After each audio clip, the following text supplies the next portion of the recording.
Alright. Is this working?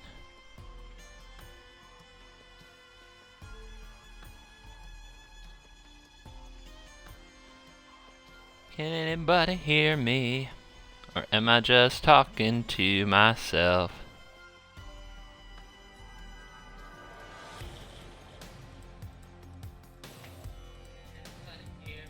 I guess you can. Excellent. Now, what do we do? Okay. Hello, everybody. Let's play some Magic. And I'm just gonna launch right into a game and get going, as you're always, just kind of been waiting for me. But let's go crush something. Let's go get to work. Actually, this deck may be awful. But it's time for me to start throwing ideas at the wall and try to see what works. Time to start trying to figure out what goes in this format. Hey Neon, I streamed from 9 p.m. till 6:30 a.m. I woke up at 10 a.m. I uploaded some videos. I watched some of the videos other people uploaded. I watched a little bit of Twitch, just kind of goofed around. And now I'm here, and we're gonna duel. So that's my last, I guess, 18 hours, something like that. But here we are, getting right back to work.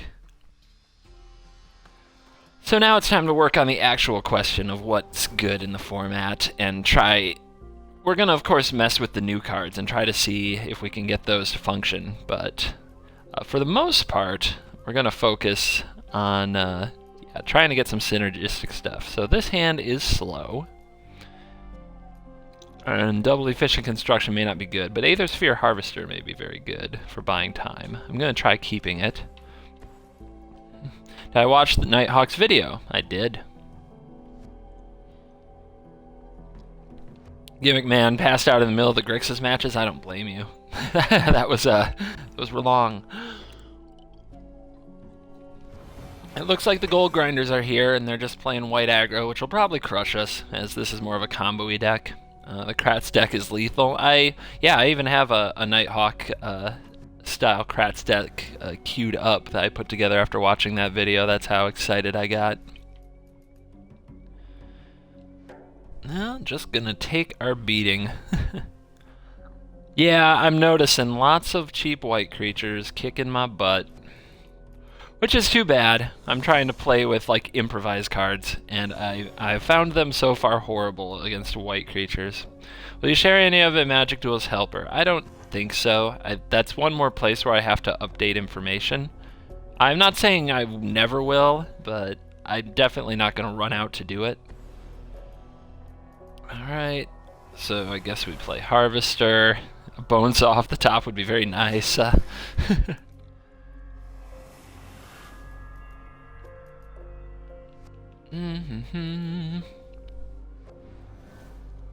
But yeah, this deck isn't just gonna do anything against white, and if that's all I'm gonna play against, I probably can't goof around with this stuff, as it's probably not very good.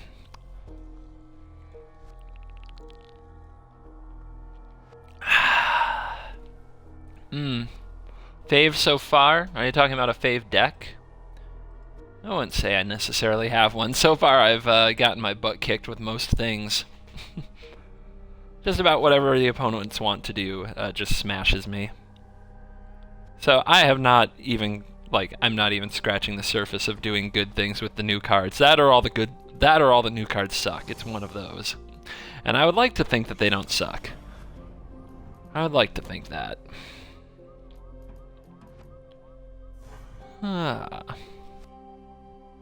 But so far it's just slow. Everything feels very, very slow, like this. No, I'm not ready to proclaim the Esper great. I have to do some work. Alright, that's not gonna do it. We could try to hit a Brawl's Expertise. Next turn he's gonna hit me for 1, 2, 3, 4, 5, 6, 7, 8, 9. So if I don't hit a Brawl's Expertise, I believe I just lose. So I don't even have time for these efficient constructions. But let's see if we can hit. Maybe we will. I tapped wrong. Schematic. What's that do? Just makes a 1/1. Nothing to get excited about. Wait. The 1/1 can do some blocking with the Harvester. That could be exciting. And we can gain, lifelink.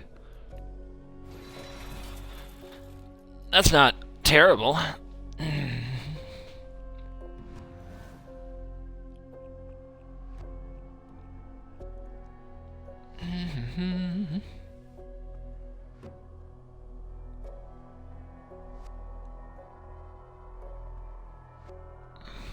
So there's a conundrum, right? Does he have something to deal with the Harvester?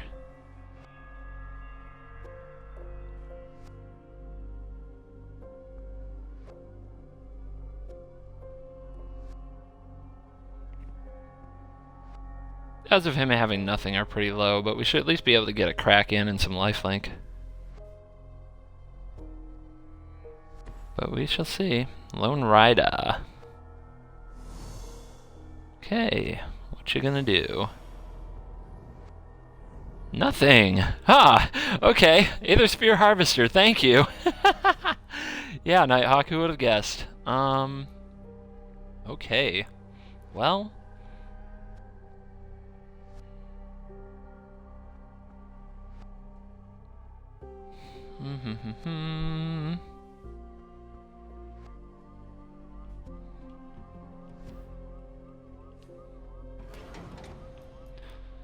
Let's get going.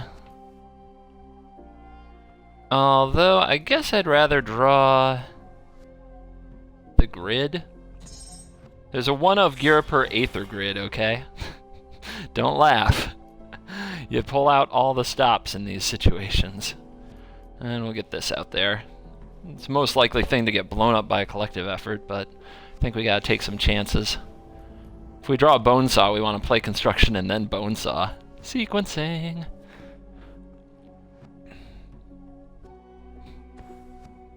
Okay, Knight. Great. Look at him go. It's a wide board.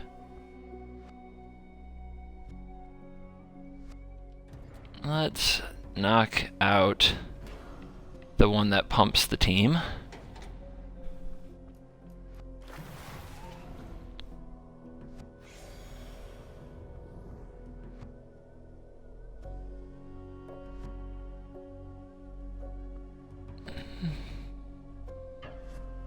And he decides it's worth it.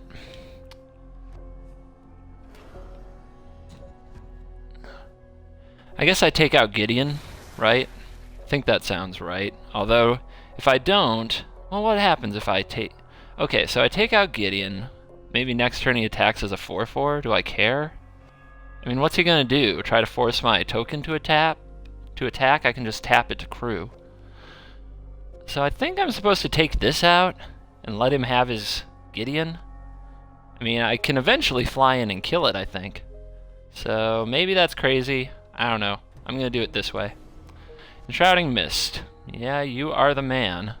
You are the man. I'm definitely gonna spend energy on my lifelink. Oh wait, that prevents the damage, doesn't it? That's a bad play. Ugh. Warming up. Warming up. Don't play against Enshrouding Mist every day.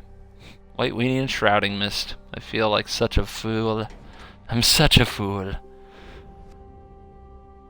Alright, opponent, what are you gonna do now that you have Gideon?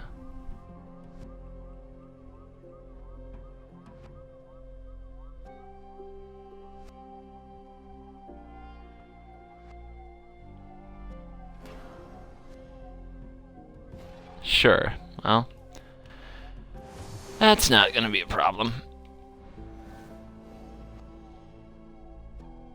Okay, make you. Pilgrim's Eye is fine, I guess. I still can't do, like, Efficient Construction and Pilgrim's Eye.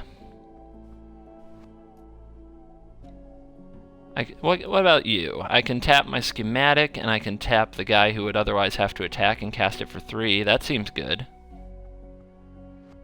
Or I can Pilgrim's Eye and then cast it for 3.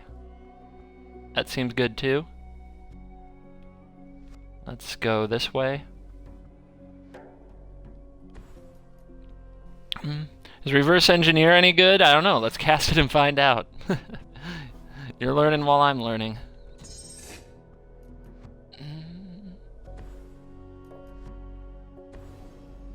Tap you, tap you. Finish. No need to attack. Draw 3. Okay. Rebuke is a little out of its time, but you get what you get. We do have Renegade map with construction, so we can get that going if we live.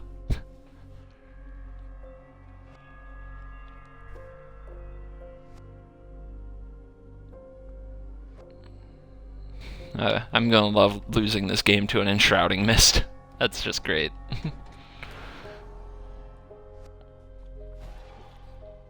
Yep, you got a big ugly.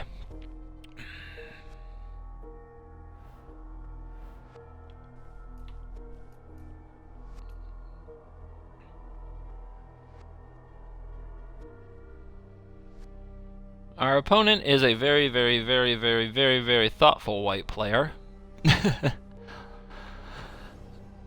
Okie dokie. GG. G frickin' G. I'm glad he thought about that as carefully as frickin' possible. So, we are still very much paired up against absolute assholes, it appears. Absolute assholes. Alright. I think I'm just gonna die to first strike. 5, 10, 15, and I go up to 14. So, yep. That's not gonna do it. Oh, this is definitely a do-nothing-ish deck. I guess, yeah, there you go. I mean, this is all I've played against, too, is like this kind of aggro-y junk. It's absolutely no fun. So, and nobody's even playing the Aether Revolt cards, which is similar to what happened last big release.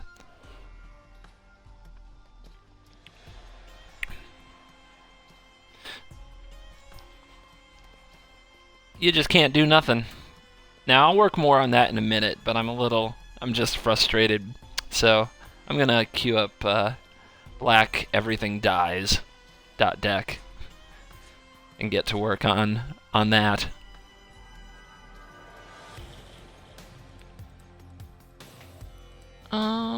Energy. That alright? It could be. We'll keep you around. I'm curious if that's a good card. Pretty sure this is a good card in such a deck.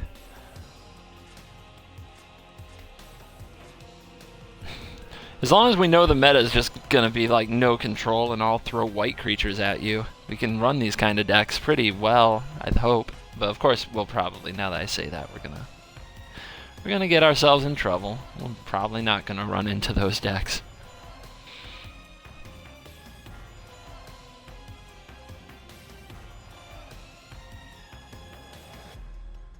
Yeah, I'll definitely get matched. Like, if I run the deck you just suggested, Bounce, I will, without a doubt, play against mono blue counterspells. Tutelage. It'll be tutelage.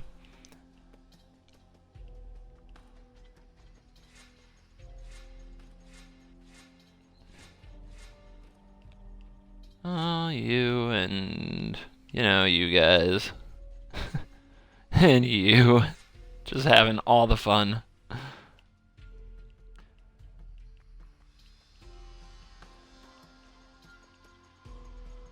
And then I think I'm going to want to try my best to get a discard package involved, just so we have a chance against those other decks. Just so we have a chance. But even that isn't, you know, we don't get the kind of hand destruction that does the work we need it to. We get Thought-Knot Seer. Yay.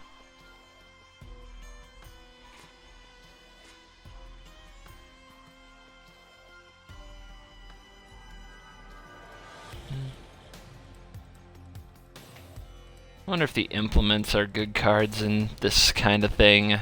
Again, the discard at least does something, but when it's their choice, it just does nothing too often. Although you do get to draw. Meh, but it's no read the bones. It's the same price too. So, can't get excited about that. Am I supposed to be harvesting and coptering? I don't think I have enough creatures, but... You know, the thing with Harvester is you can run it, and then you just need a couple of little dorks to handle crew responsibilities. Too many 3s already. So I don't know how, and I'm probably not going to get a Descended Mindbender in there.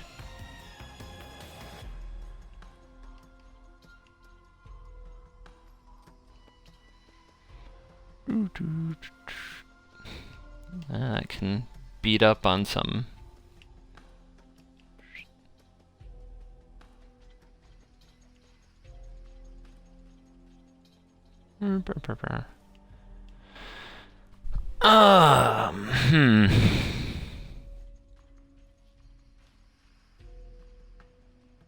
So, I just need some threats that are kind of resilient and can keep coming back and make the opponent care. So, let's talk bugs. I haven't had a lot of bug problems. I hear that you Steam people are pissed off over something.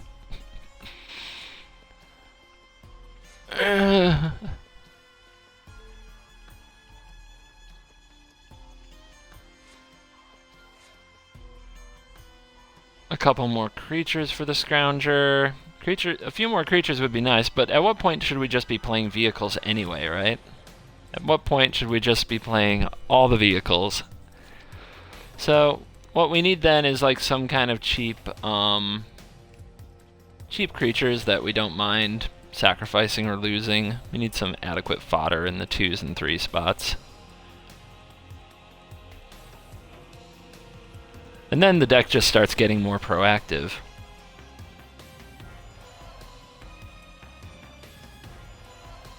So for example, when we want to use... See, we just start turning the deck into vehicles, right? When we care about doing everything well. We totally just transform the deck into vehicles.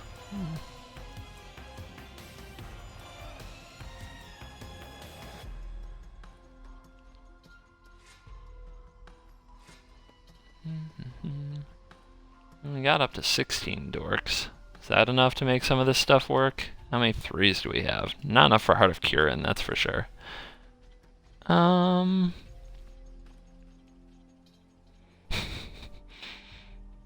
not to cry, you guys. I know you're gonna miss your right clicking.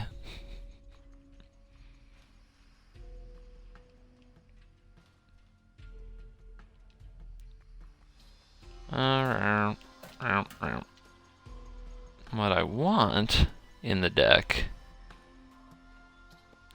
I want Thought Knot, and I want the Matter Reshaper the most. What can that replace? I don't think I need that many murders. Can definitely take out the Languish if we're gonna run Thought Knot Seer. Do we need to read some bones, or do we have enough value without reading bones? I mean, I love Read the Bones, but man, oh man, do we need it?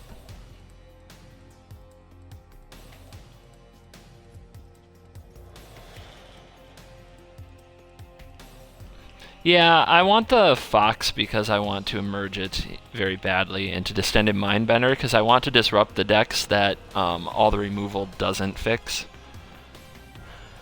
Maybe that's too greedy. Maybe that's not where the deck should be.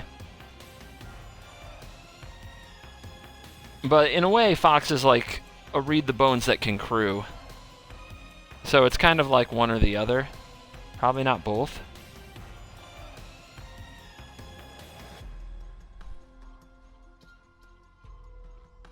Man, I love you too. I love you so much, Read the Bones. Maybe we do something like that and split them. No, I don't want a Treasure Keep. I really don't want to... I don't think you want to play like an honest game with Treasure Keeper where you're just throwing it down on 4 and being like, I'll do something next turn, but I'll just play Hill Giant for 1 turn, you know what I mean? That doesn't inspire me. I really don't like it. Hello, Mega Beast. Maybe we won't run 1 Scrounger. I don't know that you ever really want 2, but we've got enough creatures now that we can play a bunch of them, so that's a thing. Definitely want the Aetherborn. Maybe the Siphoner is not that good of a card. It's not like we have a ton of energy production. I think... I'm actually going to go to 1 murder. How many... Because we got a lot of things to deal with things. Ob is like a murder. There aren't that many big creatures. We just gotta kill the small ones and hit the expertise when we need to. I think I've got a lot of ways to deal with small creatures, but we'll see. I could be wrong about that. We might end up missing that murder a lot. Okay, Mega Beast wants to work on a deck. I'm just building this one, but if you want to throw it in there, either whisper or I don't know if it'll all fit in chat, how that works, but you can try it out. Alright, let's go with these. You could run Live Fast for energy. No. Read the Bones is so much better. I would not do that. I would not make that concession. Not in 100 years. Yeah, the loss of Scry is a big deal. Yay for Abbeys, because we can. Fair. Do I have artifacts for Fair? One. I actually do. I have a good amount, so maybe Fair's fine. Maybe we get to trigger it once in a million years. It's just like, might as well play some value lands, right? And the hubs. And the wilds. So that's going to put us over. And we're going to cut back on those. But we can go to 14, and I think we're fine on the swamps. Alright. It's like black Eldrazi, and when we play against things that aren't creature-based, we're really just hoping to disrupt them with Mindbender. It's our best hope. Our last hope, if you will.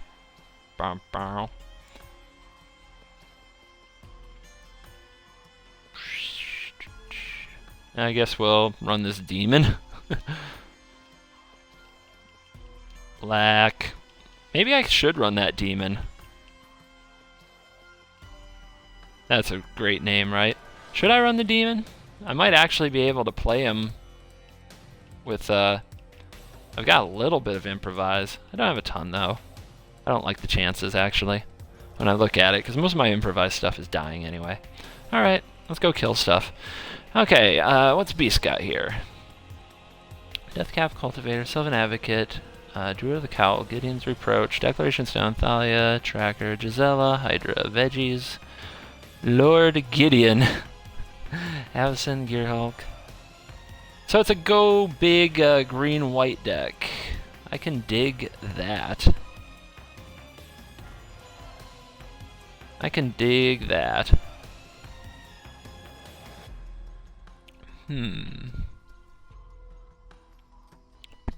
Which to play first? Let's at least throw that together while it's in the chat. Don't anybody comment too much, I'll lose it. Just kidding, I've got it pulled up over here. You can comment all you like.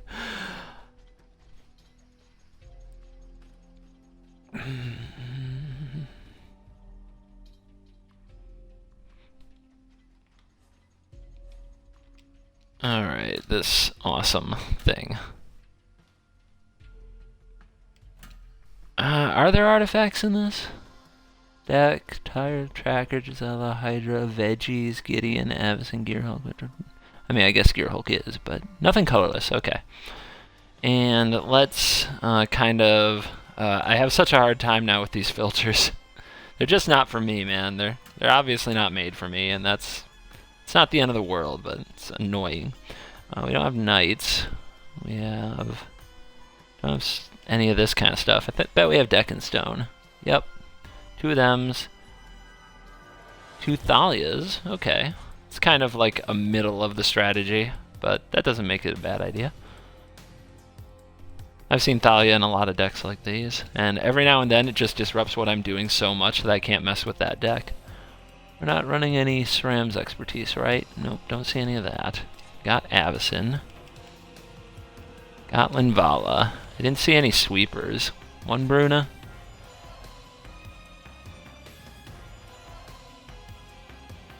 Okay. No Oath of Nissa. Nope. Okay. Cap. Cap. Sylvan. Advocate. No leaps. No leaps. Vastwood. Do I have this right? No Vastwood? Or no, there it is, Flip Nissa. I see it. No Rexage. That's interesting. I think most people would auto a Rexage for the tutor, but I do think that it's kind of something that's done by default and may not be necessary as people feel.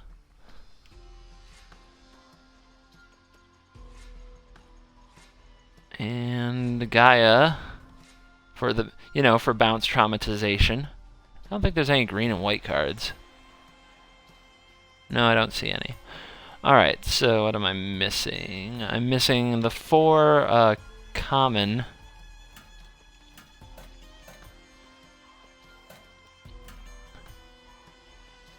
We can go get the Gideon's Reproaches at the same time.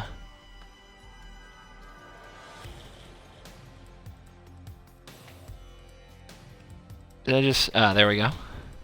2, 3, 4.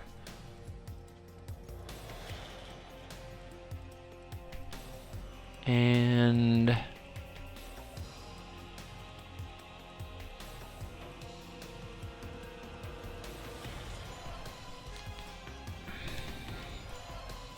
Gideon's in there, Hydras are in there. What am I missing? What am I missing? Veggies. I'm missing veggies.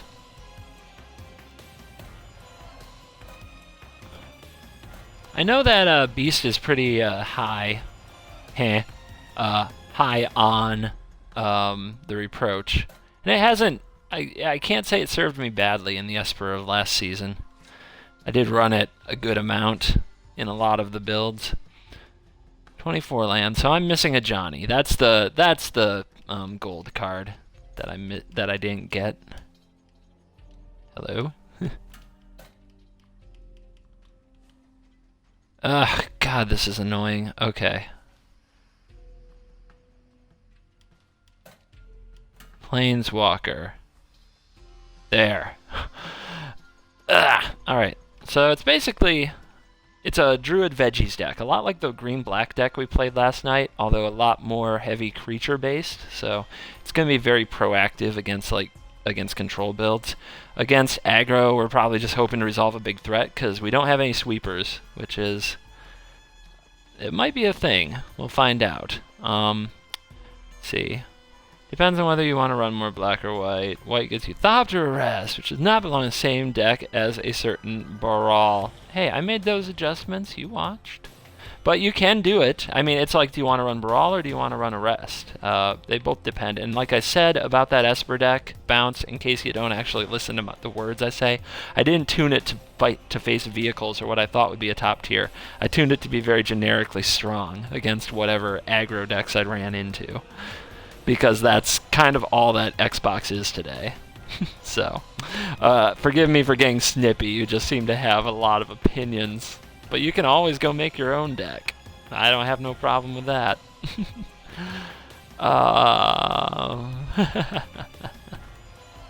I see. That's why I can't select land.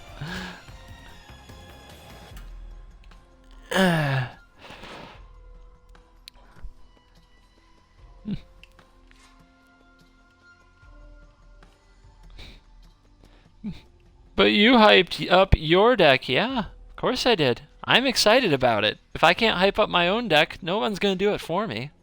You got to hype your own stuff. That's like rule number 1. That is normal.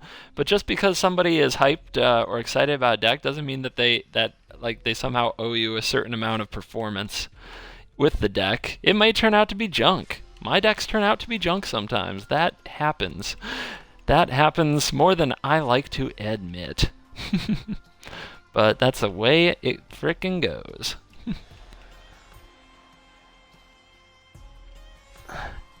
But if you are excited about a deck, you should be the one hyped about it. I bet Beast is a little hyped about this. I bet Beast is a bit hyped about green-white. And I wouldn't blame him. You should be hyped. New decks require hype. Hype should occur. Otherwise, why we wouldn't have podcasts, we wouldn't have cool things to talk about, we wouldn't have as much fun as we do. Hype is good. Kind of like greed. Greed is good and hype is good. Alright. Johnny, you get sleeved.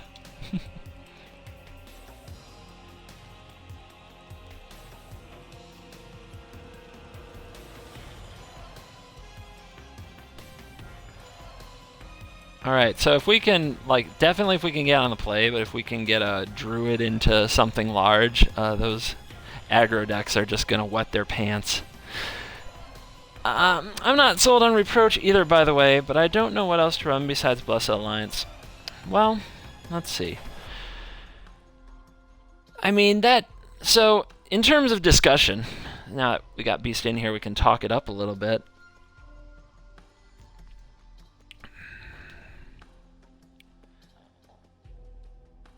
So Reproach, obviously we have like the curve consideration because it's cheap. If we weren't concerned about mana, this should be what? Thopter Rest, Skyweather Shot, Planar Outburst, Tragic Arrogance, something of bigger and more epic consequence. So if we're worried about the cost, then it's filling in to slot into an early turn where we don't have another play, which means in that specific situation, we didn't have any of these early creatures we want to play. So what's our hand? Like, what is the draw that we keep that has none of this stuff? It has a Reproach, and then what does it have? A Thalia, a Nissa, like a Tireless Tracker maybe? Maybe that's the hand, Tireless Tracker into Explosive Vegetation, and we need to buy time. I can see that. That makes a lot of sense. I don't know what else to run besides Blessed Alliance. Here's what I would do right now. I would split it and see, because each of these, say you draw both, I mean Reproach has its spot and Alliance has its spot. You want Alliance against Gaia's Revenge, you want Reproach against Smuggler's Copter, but on turn 2 they both do the job. So maybe we throw in one Blessed Alliance and one Reproach so we have some versatility if we just happen to draw them both. So I'd go there, and maybe you even want to do the same thing with Declaration Stone. Maybe you want to remove like one Declaration Stone for one Reclamation Sage, just to give your deck a little variety and see what is needed, what actually is working for you. I guess that would be the main idea. But for now, we can try this. I think there is something to be said for having some card that you can play as a removal spell off the expertise, because sometimes you just need that, so having a Thopter Arrest does do that job. Declaration Stone, you can do it too, but, you know, Declaration has its problems too. This deck is trying to go over the top, not grind, but Declaration Stone's going to be pretty bad against a control deck or against another go-over-the-top deck that gets to draw a card on you and get ahead of you. So I don't know. We don't have a lot of exile. That might be a good reason, but we do have more than we used to. I mean, Johnny has his exiling abilities. So it's not like we shouldn't be able to find one around the time the opponent finds an Ulamog, but it just depends how the game is going. But Thopter Arrest, of course, is exile as well. It's just a chance they can get it back. Now, here's the other thing, though. When you look up and down the card list, it's our only enchantment, which means we can pretty much blank their enchantment and artifact removal like their Fragmentizes if we don't run it. So maybe a Skyweather Shot, we try that out. Let's just split up the removal and see what happens here. It is day 1 after all, and we'll see what we enjoy the most. Funny, we split the removal up just a little and we got the 5th star on control. You know, if you're a deck viewer, if your deck rating system is your guide.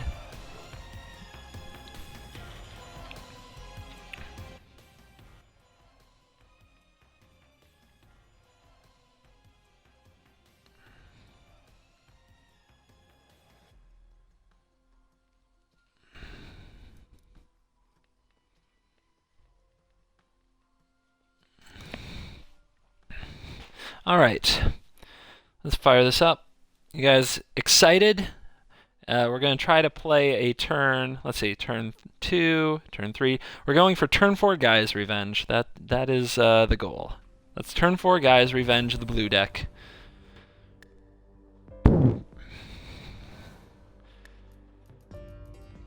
If if we draw a basic land, we're set. I believe there's 16 of them. So that's like between 30 and 40% to draw, and we're on the play, so it's not very likely, but I think we can still keep. Ugh. It's not the best keep, but you can't. It's really hard to shuffle away Mana Dork, Explosive Veggies, even if you'd rather trade. If you could trade one of these for a forest, the hand would be so perfect. This might get awkward. Bring in the Aristocrat. There's a card I see a lot of. Indulgent frickin' Aristocrat. Can't replace that 1/1 lifelink with just anything. It's like it's trying to get into Suntail Hawk type territory. The only advantage over Blessed Alliance that Reproach has is player agency. You choose 4 damage to place with Reproach. However, with Alliance, you lose the ability to kill a more valuable creature if the opponent is attacking with something more sack worthy. That is a thing. Yeah. You are not wrong.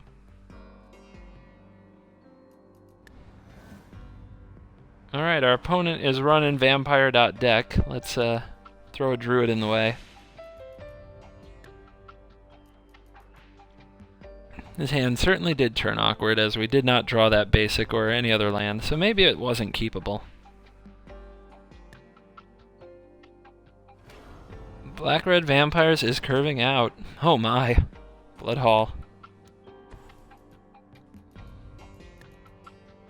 This is where a sweeper would be nice, but I guess what we're trying to do is veggie into Bellower.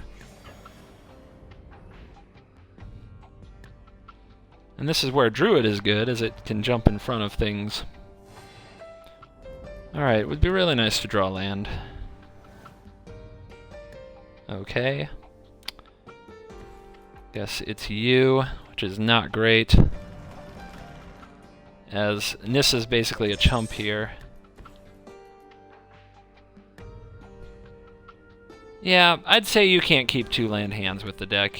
I mean, maybe with a Mana Dork that you play on turn 2, but not with 2 tap lands like that. That was probably a bad mistake. Now, he is playing it without using Madness. That is dumb. But what can you do? Opponents do a lot of dumb on Xbox, and I still get my butt kicked by fast decks like this. Mega Beast gave me a green-white ramp deck. Maybe Gear Hulk? Maybe the Cataclysmic Gear Hulk needs to be in it. Something to reset the board when you fall brutally behind. Like, distantly behind. But we're not done yet. We still have a Limvala turn.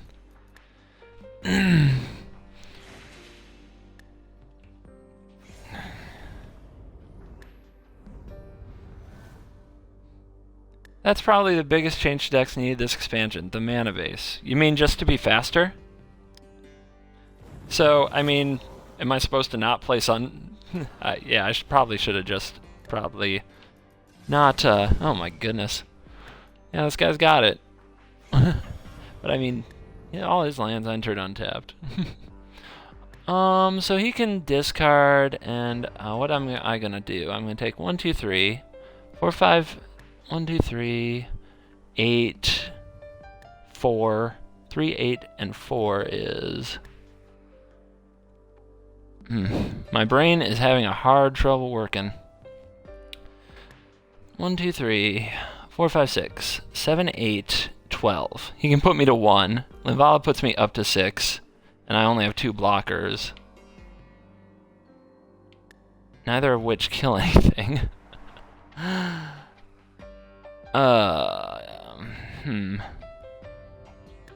mean, I can block 1 and hope to wheel the land. I think I have to, otherwise I'm just dead anyway. Which sucks, but I think it's what I have to do. The math says so. I could have been at 1 life, but then I'd be dead on the counterattack, or just chumping away my Limvala and the token, which, with no sweepers in the deck, is never going to get me ahead, ever. So I just had to land, and I didn't. So, yuck. Just a bad draw. And a bad keep. And a bad keep.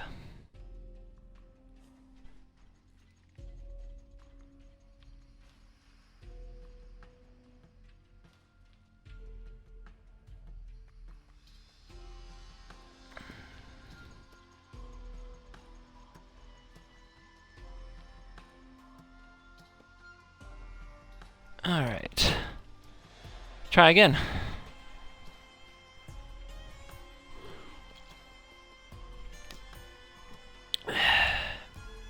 Let's try not to keep 2 landers, unless it's like a turn 2 druid with a, if it's one really worth keeping.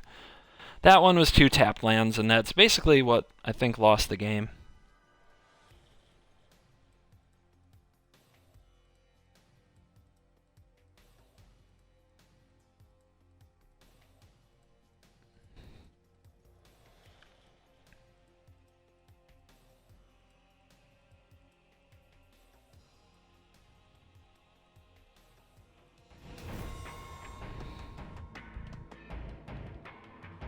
Alright.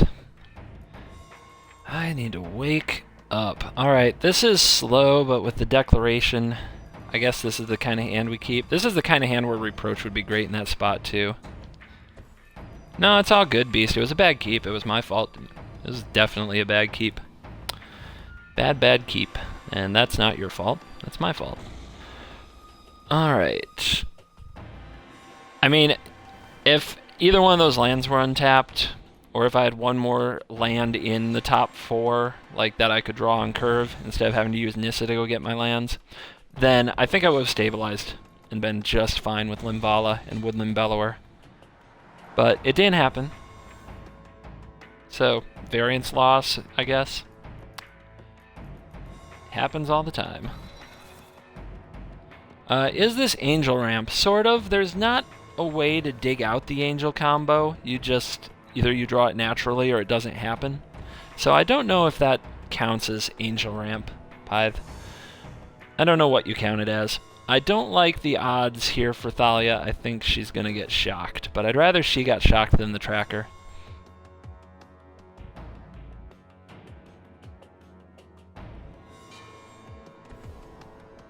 Or Welding Sparks, I suppose, could happen.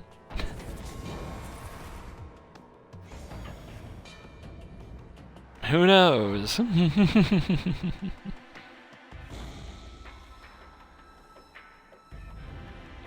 So I think we set our mana up. I'm fine with taking another hit from the construct, and even if he has a haste creature like a Reality Smasher, I think it's still fine. I think we want to get our mana in place.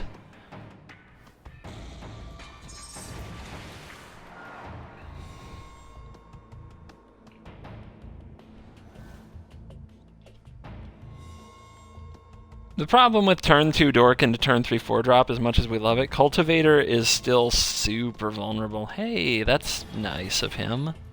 I can appreciate that play. Cultivator still dies to Shock Liliana and like every removal spell in the entire game, except for Skywhaler's Shot. So Druid is crunch time. You really want Druid in your life. You really, really want him.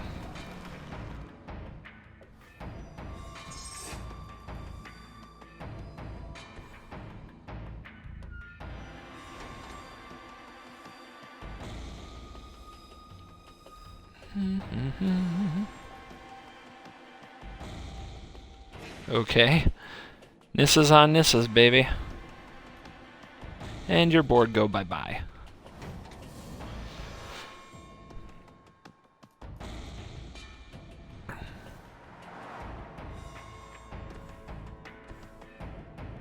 Okay, the Great Untethered Express. Let's make sure I know what this does. Whenever it attacks, put a +1/+1 counter on it, and it is crew 1. So we're gonna need like a Gideon emblem for our Archangel to eat that the same turn. He uses it, which we don't have nearly enough mana for. So I guess we'll get tracking. Hello? We'll get tracking. There we go.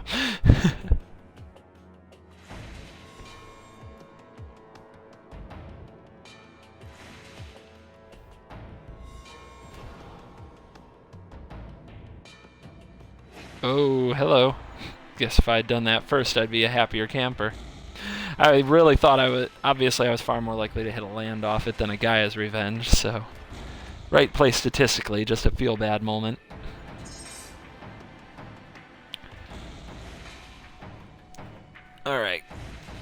get my clues on.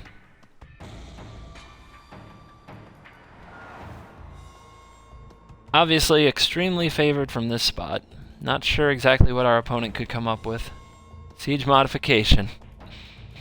Go big or go home. I wonder if he goes after Nissa or my face. Nissa it is.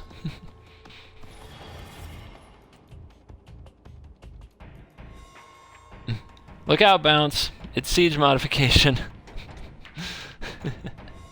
The end of the world as we know it. And I feel fine. It's the end of the world as we know it. It's the end of the world as we know it. It's the... I could do that all day. I better just stop.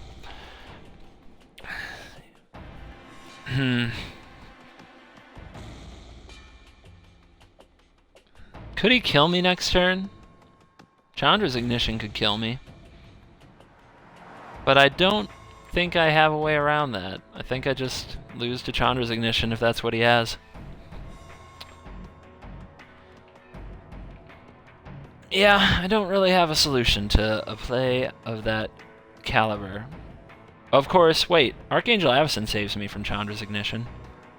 Because I can make my guys indestructible and they can block the big attack. So if Avacyn's the play, then cracking the clue is what we'll do, as we might hit a land drop. I have not pushed any Dreadnoughts yet, which I thought I would have done by now.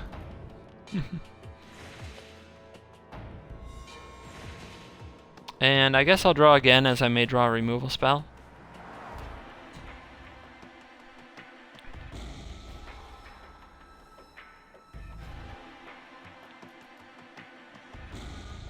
Okay, well that makes things a lot better. Now I don't have to worry much about Avacyn. I can just turn him sideways, and he's dead next turn. Seems good.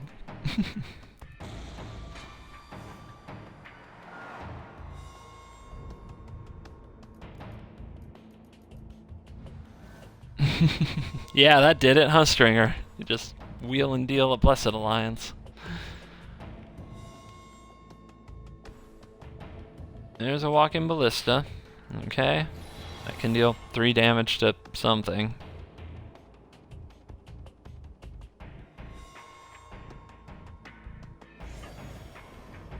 Okay.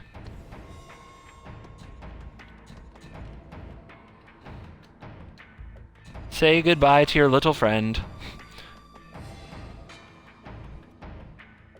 What do you know? Siege modification. Not that busted at this time. And he knows about the Gaia's Revenge. He saw it. So maybe he'll scoop.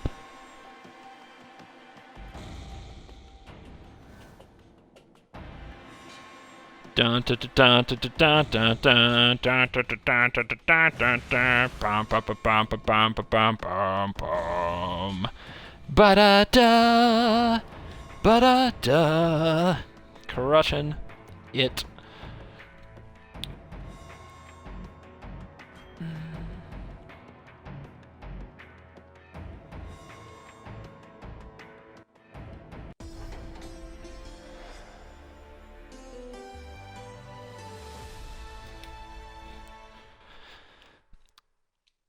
Blessed Alliance earning its stripes there. Gideon's Reproach, by the way, would not have fixed that. Just so you guys, for those keeping score on whether you should have run Alliance, Reproach, or Split, Gideon's Reproach wouldn't fix that. We weren't dead without it, but it certainly fixed the situation, even more so than Avacyn did, because it let us get in with our creatures and put him on a 1-turn and dead clock. Blessed Alliance, heck of a card. See it in Modern. I think I saw it in Legacy. I think it was in one of the Legacy top 8 decks. True name Nemesis. Thing has to die.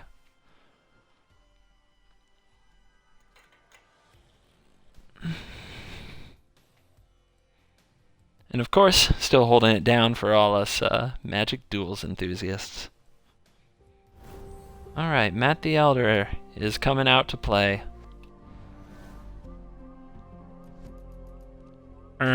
Wrong. Crap. I mean, am I supposed to mulligan that?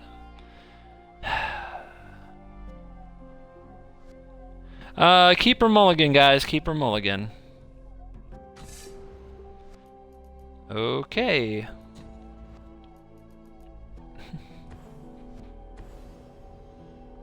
Our opponent's opening on Unbridled Growth. Maybe. Let them just reconsider that. And I guess the answer is nah. Boom, did it. Okay. So green, white, dude, and then maybe something.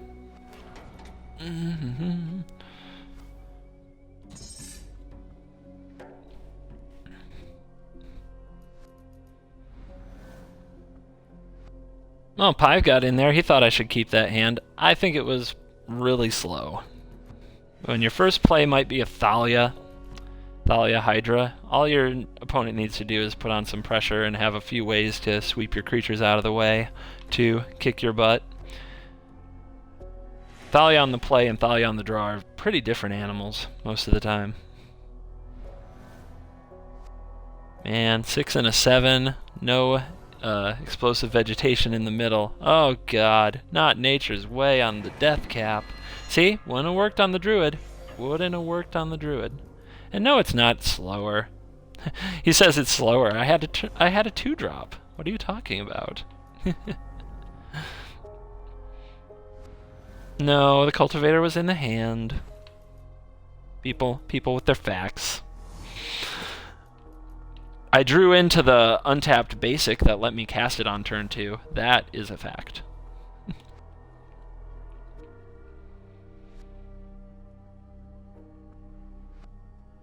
So that part was lucky. Does the deck use Druid? You wouldn't know from the lack of Druid in the last 4 hands, but yes, it does attempt to use Druid. Okay, that's a nice hasty wolf you got there. How about a land? Give me a land. Thank you. That is the land I'm looking for. That is perfecto. That is perfecto.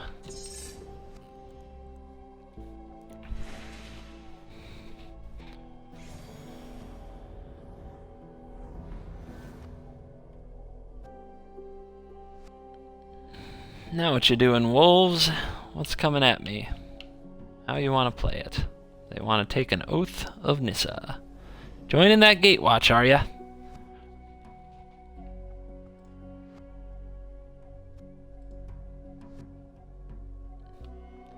You have many duels channels to choose from today. Thank you for choosing mine. It's always nice to see so many people that like this game. Covert, do you only play online or do you play paper too? I play paper. I haven't played much this year, but I do play paper. I played a lot more last year.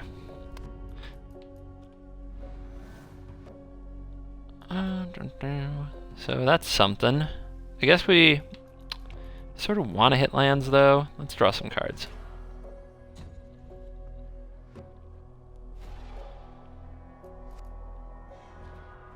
Deck in Stone. Do I need to deck in Stone these guys? If I, he's gonna flip his werewolves if I don't cast this. So that's, in my opinion, a good enough reason to take off this Duskwatch before it gets out of hand. It's not doing a lot, but I don't want him flipping it either. Now he gets to draw with that clue, but he's still gonna be a bit behind the times.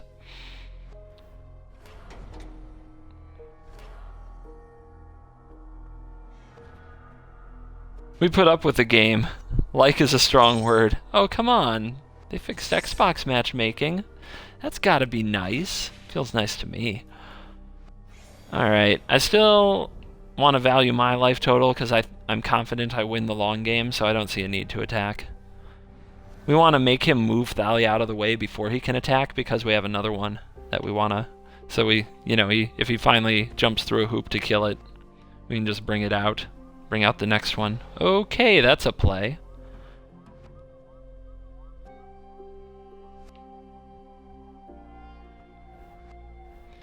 Unbridled growth on Evolving Wilds. There you go. See something new every day.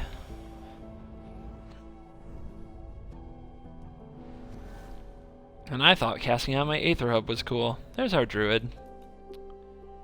So we didn't draw the land. Let's pump our tracker.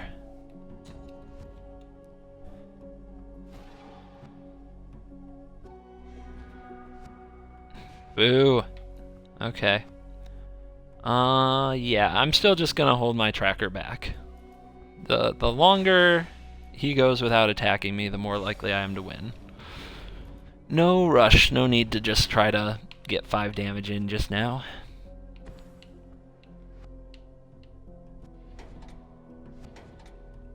I think Cultivator's a human. Yep, human druid. So Bruna can get it back if there's nothing else to get back. Smoldering Werewolf, killing the nothing.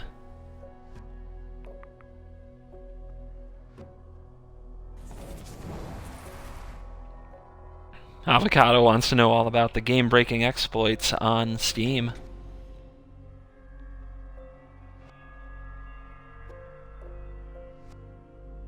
It's infinite mana for 1-drops, right? So now 5-color 1-drops is like a super deck. Somebody tell Nighthawk that 5-color 1-drops is a thing now. That would be pretty great. All right, drawing a card with this growth. Let's go, Johnny.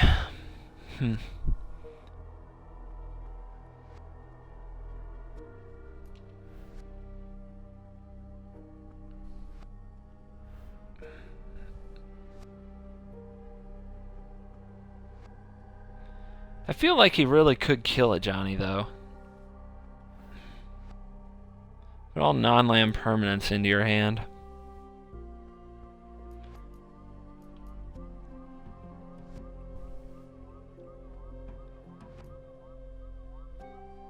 I want to drop a Johnny very much, don't get me wrong.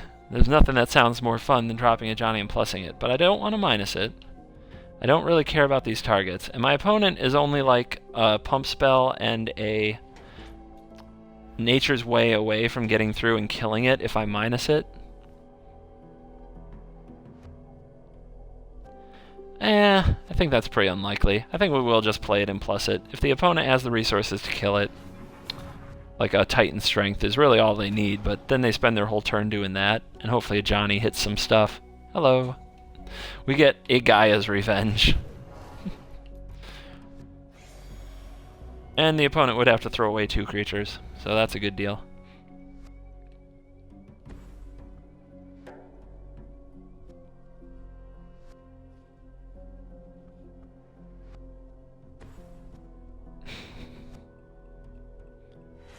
Alright, Partisan tapped. He's just got a handful of creatures. This is fine. This is all good.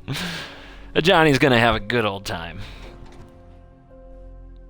Johnny, a Johnny. So, most of you, this might be your first time seeing a Johnny on the battlefield. +2, reveal the top 3 cards of your library, put all non-land permanents into your hand. -2, exile target creature, and gain life. Its controller, not you. Its controller gains life equal to its power. So, like, if I exiled this creature, he'd gain 3 life. And the ultimate is put 5 +1/+1 counters on each creature you control, and 5 loyalty counters on each other planeswalker you control. And that is at 9. So, a few activations to go. But, speaking of activations, train's going up. Hello, Hawk Nasty, long time no see. Nissa and Sylvan Advocate. Good hits, good hits. Well, that is a creature we could put loyalty counters on. Or a planeswalker, I mean. But we've got the mana for Gaia's Revenge. Is that the play? Our opponent went super wide. Gaia's Revenge, not that great against super wide. So what's probably better is just getting a ton of creatures on the board. Just going big. We can play the Hydra, and we could leave up the shot.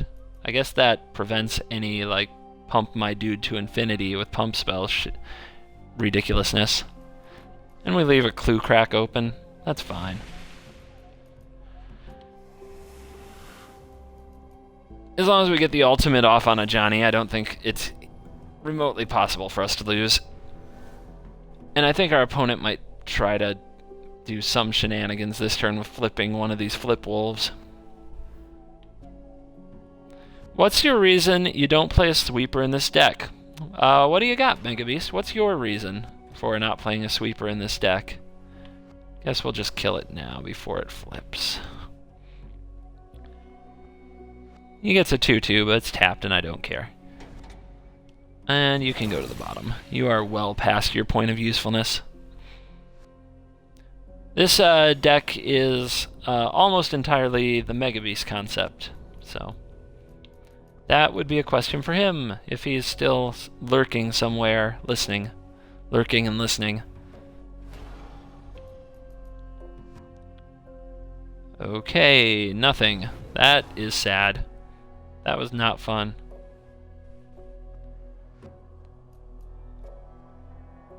So we can play you and get a Cultivator, and then we have a big 5/7 Angel, and then next turn we can play a Revenge and put the tokens on it. Seems good. We can also do that and this, and then we have a whole bunch of mana. But I like Bruna.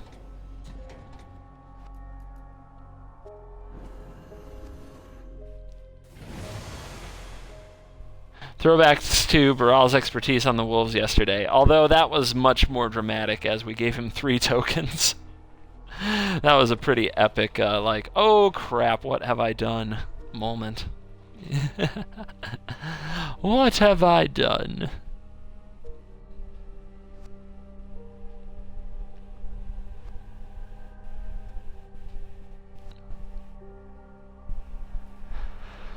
Well, werewolves, you either get through to a Johnny now, or you forever hold your peace.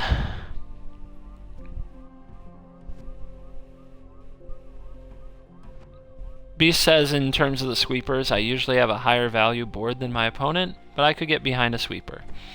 I think Tragic Arrogance would line up pretty nice, since you don't have... you're not normally going to flood the board with like artifacts, and maybe it's a follow-up to your first big creature, so you still have your big monster on the battlefield, and maybe you lose a mana dork, but the opponent loses their board. So this might be the right deck for a Tragic Arrogance. That's what I have in my mind. You gonna send in that 7/6? He is. How do we want to block a 7/6?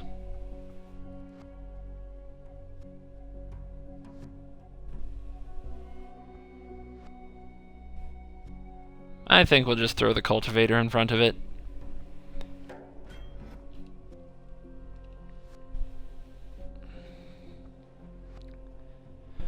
He won't be missed very long. Tracker off the top.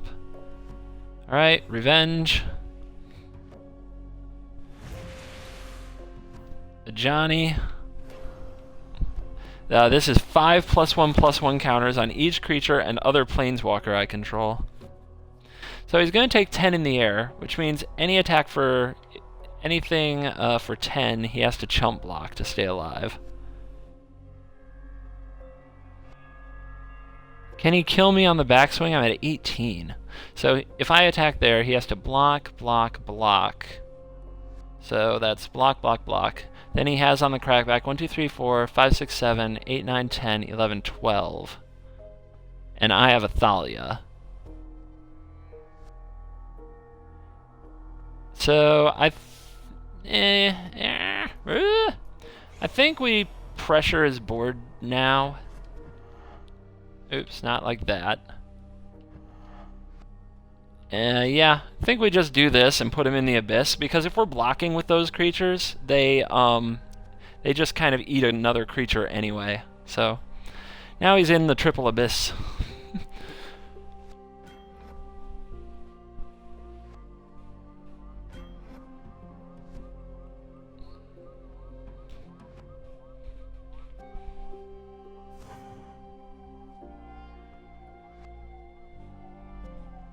And we'll see if he can pull one out from that position, as we have 2 blockers back still.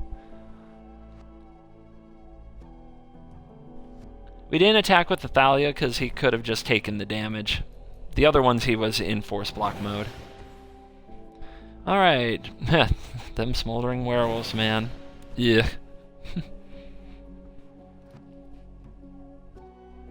Green, white, ramp versus wolves. Easy one. And Gideon's Reproach right on time.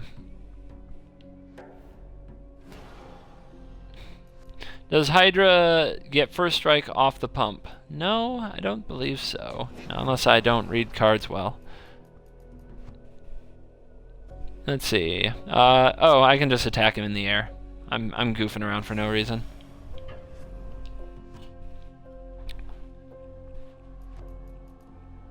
All creatures except for Nature's Way. Yeah, he's not playing pump spells or anything, it appears. Just, 30 creatures, 4 to 6 spells, go.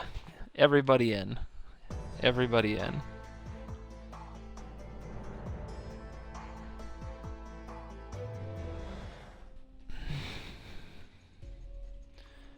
So I don't know. The deck. What would I do with this deck?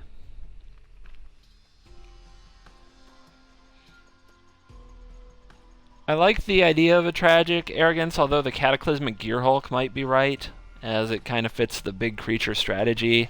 You can play it off Rishkars or draw cards off it with Rishkars. So while I don't necessarily like Cataclysmic Gearhulk because it gives the opponent choices, it might be right in this deck because most of the time you're going to keep your Gearhulk and something else that is big.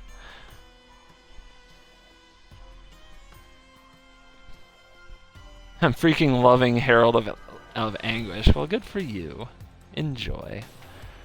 I mean, can we trim down here? Like, what do we do to make those sweepers fit?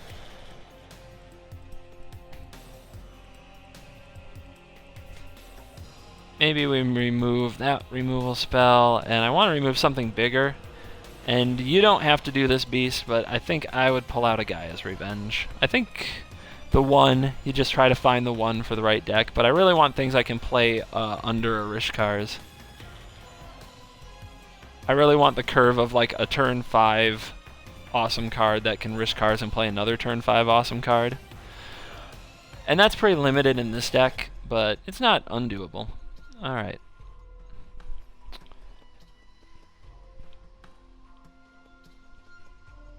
What else? I know I had something else I wanted to do with it, but I'm blanking.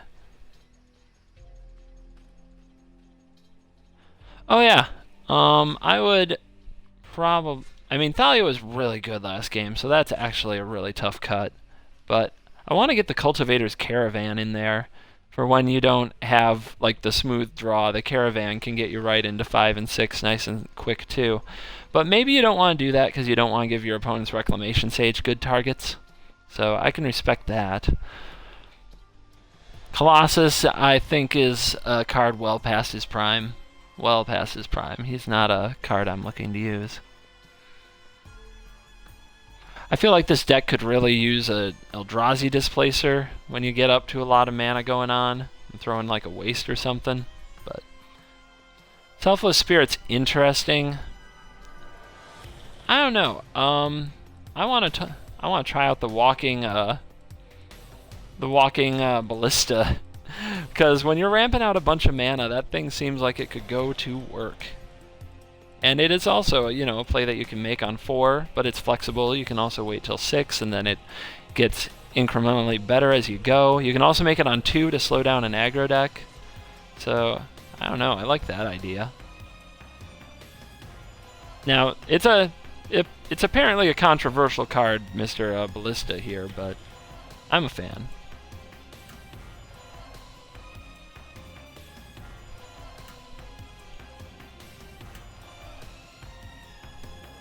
I do not want Animus Awakening. Thank you for the friendly suggestion.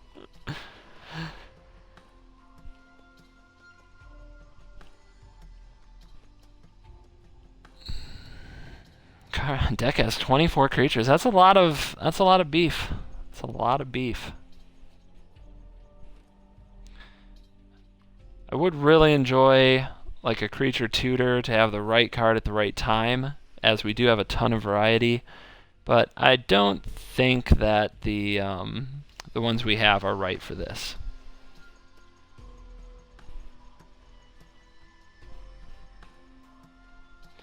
I guess I'm going to leave it here for today.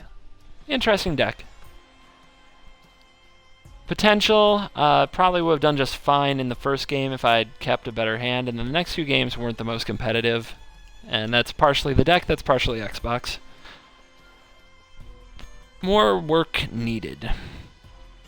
Above, Green Warden is a very kind of grindy card, and I don't think that deck needs to grind. I think it just needs to overpower what the opponent wants to do.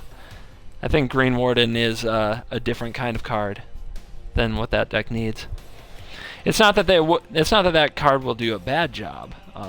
It'll be, you would probably can cast it, get something awesome back, and say it's the best card ever. But I still think that it's not necessarily right for every deck, and that deck in particular.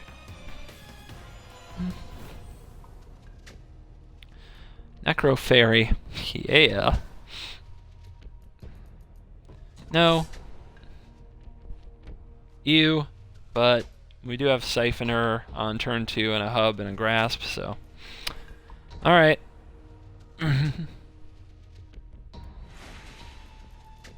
Thanks, Beast. Have a good one.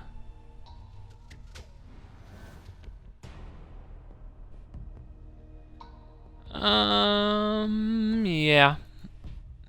Our opponent's coming out with the Dryad.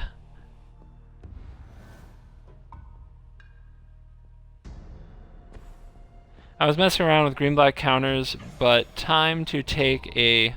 I missed it. Time to take a break from playing Magic by watching more Magic. Yeah, thanks for spending your break with us. Alright, I'm going to make this play. And Siphoner, and hopefully get to draw a card on upkeep if the opponent does not kill this. And if they do, we have Filigree Familiar, I suppose. I want to hold my grasp for better targets.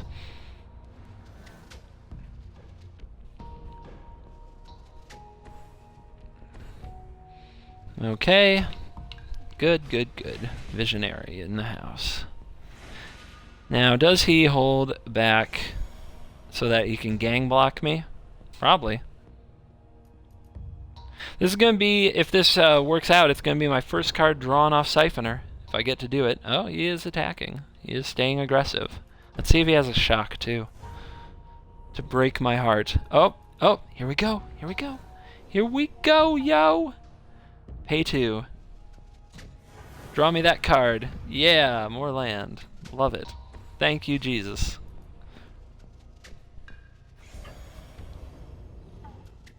Let's get back to generating some energy so I can draw some cards here. Yeah, that's not going to work. This card has Menace. So, new card alert. And, Filigree. You are needed on the battlefield, Filigree Familiar. The odds of him getting exiled by these colors is pretty low, so he'll probably get me another card too. And the veggies. So here we go. Our opponent might be doing a big over-the-top strategy. Maybe we can eat something big with a Gear Hulk.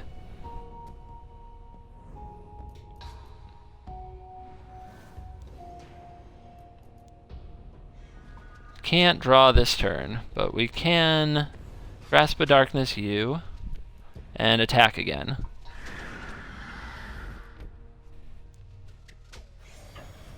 Would love to draw Distended Mindbender. We definitely want to attack. We have Menace to get in, of course, but we get an energy every time this card attacks. So that's how you keep the cards coming. That's how you keep drawing cards. You totally missed the deck switch. Well, gotta pay attention. Stuff happens. This is black with a little Eldrazi splash. We have colorless mana for Thought-Knot Seers and Matter Reshapers, but mostly it's a black kind of kill thing stuff with a little artifact and vehicle theme. because we need to be able to pressure planeswalkers and find value in our life. Hello. It is too bad. It is too bad I can't play the Gear Hulk this turn. But let's draw a card. Maybe we'll draw something to kill his... oh, I'll do it. Okay, but we don't have energy. Oh, we can attack. Okay. So, we don't have the energy right now to use our Aether Hub to play Grasp of Darkness, but what we can do is we can play Lily. We can tick Lily down, -U. We can attack with our creatures. We will gain an energy from the Siphoner, and then we can use that in the Aether Hub to throw Grasp of Darkness on Ormondal and kill it. Now he will get to Lightning Bolt, and I think he'll Lightning Bolt this, which is fine because we'll be at 0 energy and the odds of us drawing another card are pretty low at that point. Oh wait, we don't even need to do it that way. We can just play Lily. Never mind, I'm stupid. Oh, I think too hard sometimes, everybody. You have to forgive me. You may also decide to bolt Lily. That wouldn't be too bad. So I'm going to attack first in case he does choose to bolt the Siphoner, so I come out ahead with an energy.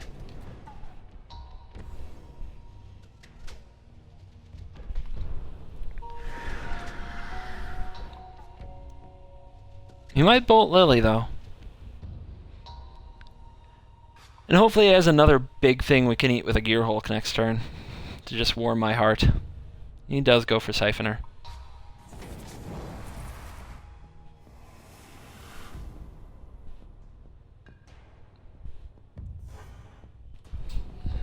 Keep bringing the pain. We, of course, can recycle Siphoner with Lily, which may be a play, depending what he does. He deserves it for playing Omnath without a land. Yeah, that was a pretty ballsy play, but now we kind of see he has Pulse of Marasa, right? So that might have played into his decision-making.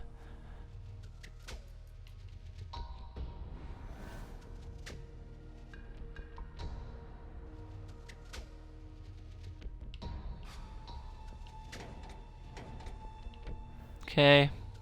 Let's attack first. I can't see any reason that it will change my attack. He's gonna fog me. Yeah! Fogs, Pulse of Marasas, and red-green ramp. Peas and carrots, ladies and gentlemen. Peas and carrots.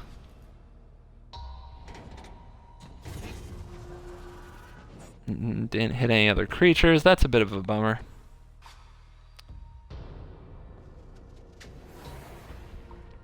Give me that.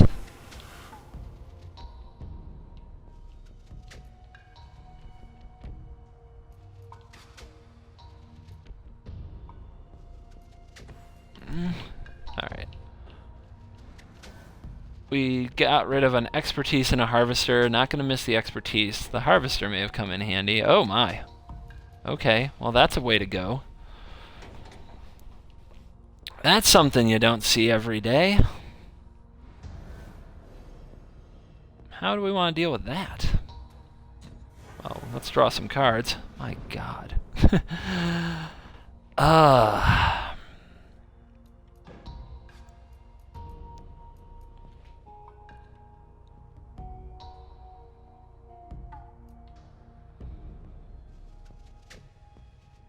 So he's slow rolling Omnath. I guess the right line here is just to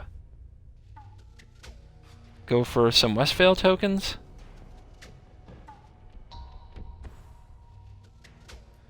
And maybe Ormondal can steal this, win this game. I didn't even plus Lily. That was stupid. That was foolish. Alright, you've got that. Weird.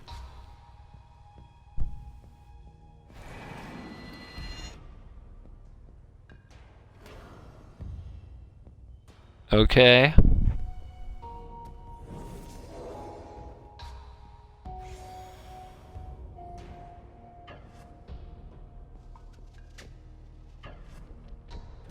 Interesting.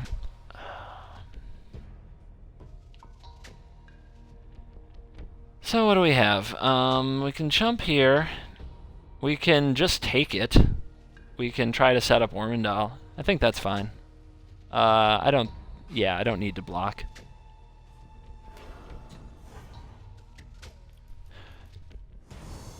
We could double block and kill Ulrich, Mr. Crowlin Horde, but Gear Hulk will take care of him. And it turned out that missing the tick up on Lily wasn't a big deal.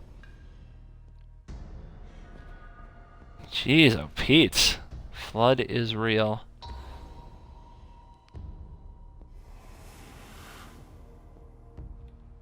Okay.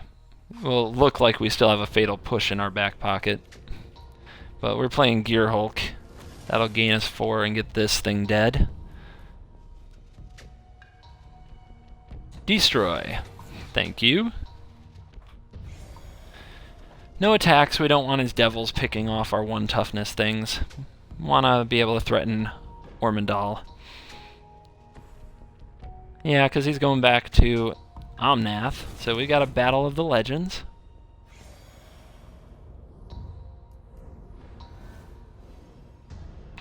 Let's draw another land, shall we?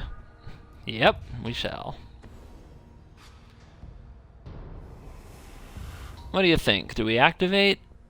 I guess we win in 2 turns, and I don't see him winning against me.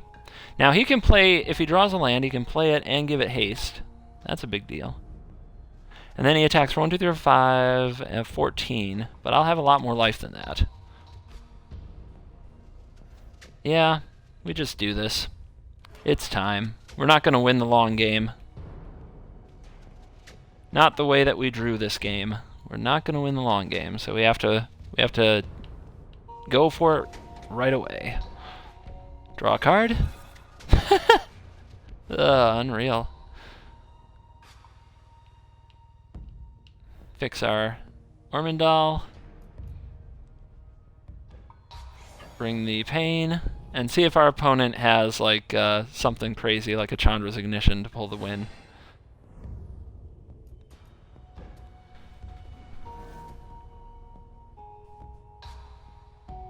Like, if they go land, make a guy, give it haste, attack me, Chandra's Ignition, Omnath, I'm pretty sure I lose. Oh, that'll do it, too. That, I think, will do it. 1, 2, 3, 4, 5, 6, 7, 8, 9, 10, 11, 12, 13, 14, 15... 15 plus 7. Wait a minute. 15 plus 7 is not enough. Yeah, that wouldn't have done it. Wow. Can he still do it? I don't think he's got enough mana. 7, because Decimator takes 3 forests. He didn't leave 3 green up. If he had left 3 green up, he still could have done it. He mistapped. Our opponent mistapped. Maybe they have fog. Maybe he's got fog. So maybe it's not a mistake, but he definitely had the win on board. But it would make sense if he had fog to play around murder. So he might not be wrong.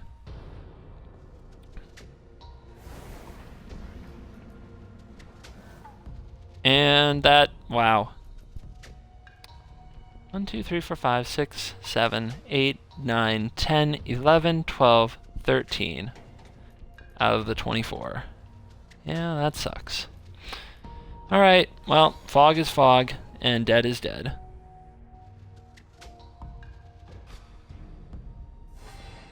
Never mind.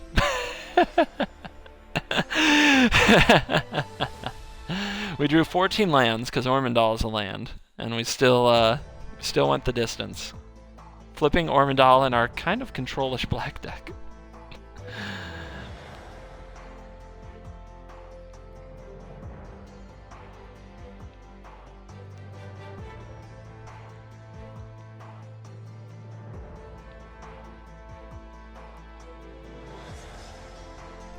Ormondal's still good. We'll still steal your thunder. I don't see how a demon gets lost in the fog.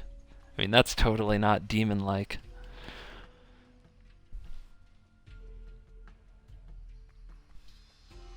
Tight plays. I try. Though it wasn't the tightest of games. That missing a Liliana activation is pretty inexcusable.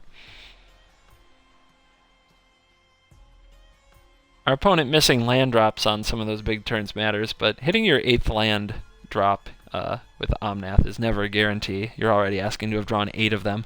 And while I'm over there drawing 14, somewhere the odds have to work out for someone.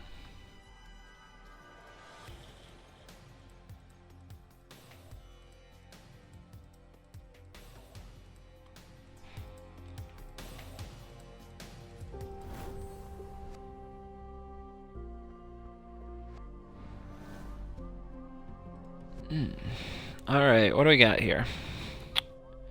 Well, on the play, we might just never draw the land, because that's usually what would happen, so we'll try a better hand, and this is fine.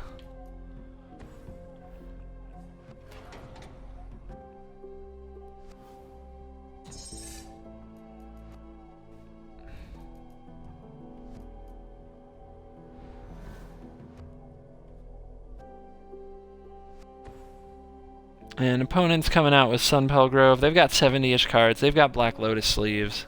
It's Holiday Ming. I've played this person many times, actually.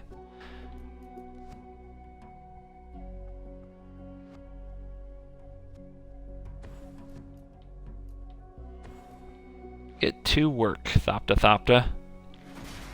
How's Bob Jr.? I've drawn 3 cards. I drew 3 cards off of him last game, all of which were pretty much land. So yeah, he's pretty good at drawing cards on turn 2. I can't complain too much. And he's going to come down this turn and probably do that, so good stuff. Mindbender is probably going to get needed this turn. So second energy will be on point, so we can draw a card next turn thanks to Aether Hub.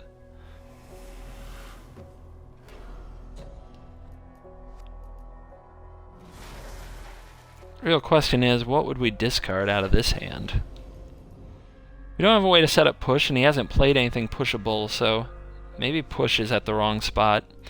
Shaper is something great to toss the Mindbender to. Yeah, it's going to be push. Push is a great card, but when your opponent doesn't do anything on turn 1 and 2, and you don't have access to a Revolt trigger, you may not get to use it. It may not be that great, so gotta know when to toss it. And here comes a something. Please tap your lands, sir. Thank you. The High Spire is now a 1/4. That's pretty silly. Maybe he forgot about the Menace too. I thought Tezzeret's... This whole time I thought Tezzeret's Touch brought itself back. Well, you probably got set straight the first time you tried to resolve it, or tried to use it. So there, we got our draw off Bob Jr. And it was a good one. This Grasp of Darkness can help, but I think the play for this turn is going to be Matter Reshaper so we can Mind Bend next turn.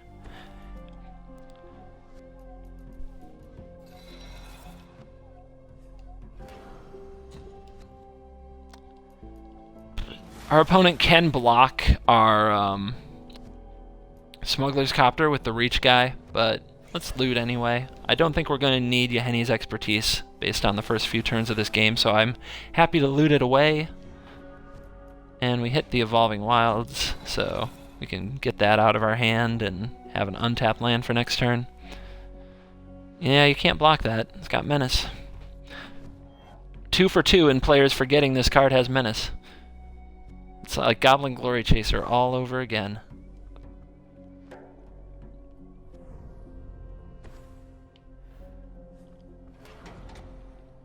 Alright, go set up the black mana.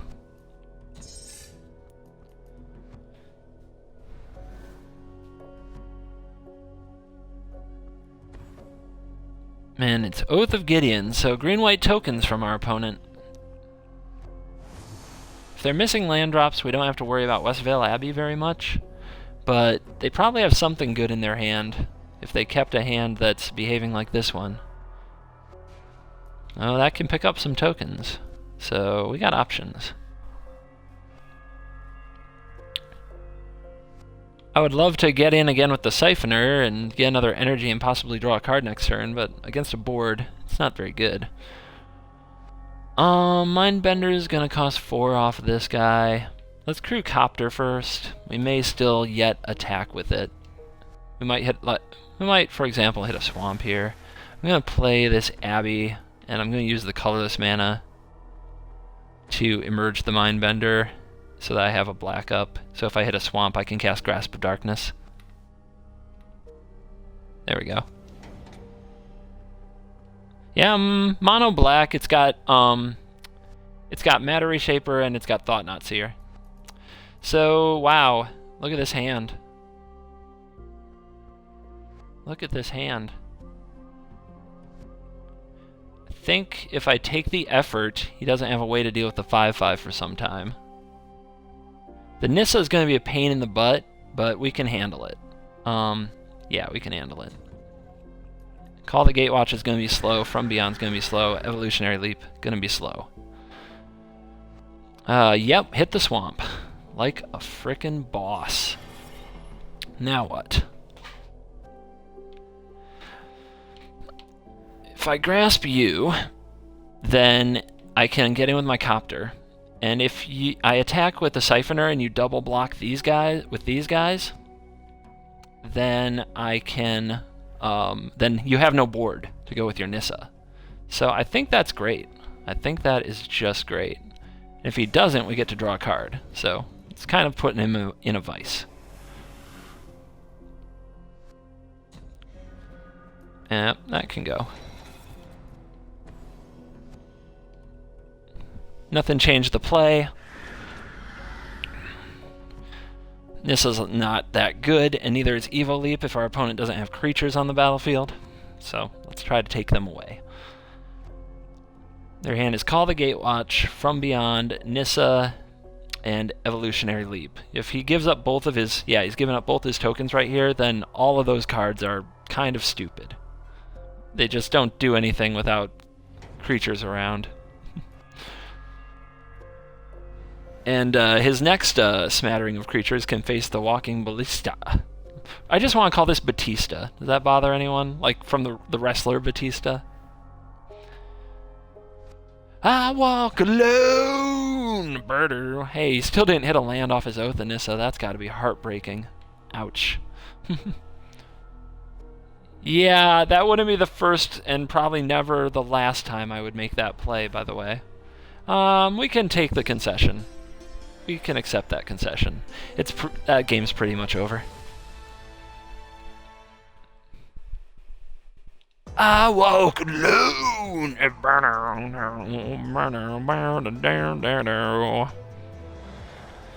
Black mid versus green white tokens. Mana screw. Not the best of games.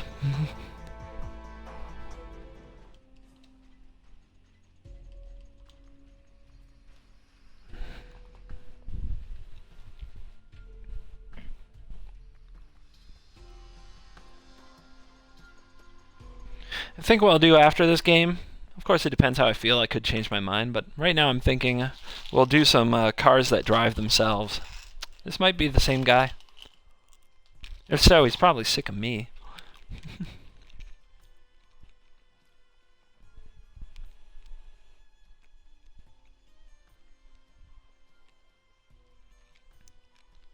As long as it's not gonna fly now? Aww.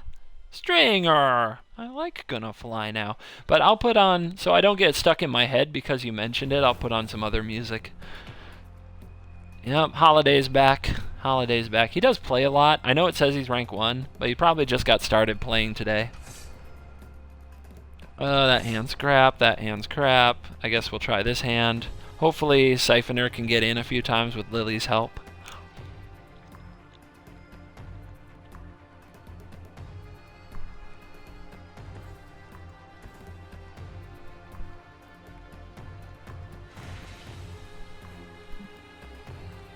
Ha!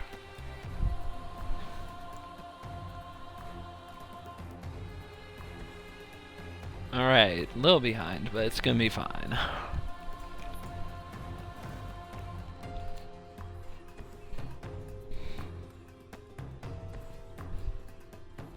Oh, look at this. Isn't that legendary? I hope you're triggering Revolt. I hope you meant to trigger Revolt. Nope. Well, I've made my share of goofs in the last 24 hours. I can't be too hard on the guy.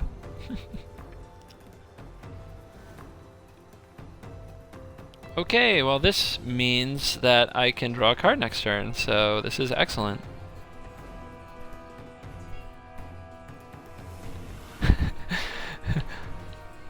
Yeah, Miss Pashiri definitely killed her evil twin.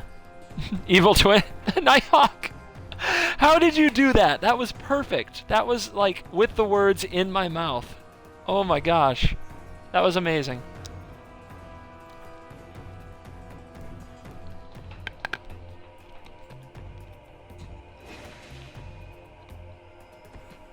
The cheese stands alone. That is indeed a real card, Above and Beyond. I used to have that card. Now our opponent is learning all about the legend rule. as legend ruling an Oath of Nissa is far better than legend ruling Pashiri. May as well attack if you don't want me to draw cards. Nope. Alright, well, I'm gonna get my draw on. Pay. Draw. Clutch. Do we want to play Lily? I mean, that can't be bad, right? We don't even need to do this pre-combat, but against tokens, Liliana seems like a good turn 3, doesn't it? It's like the exact opposite of Nissa. The pure enemy of Nissa and her token horde.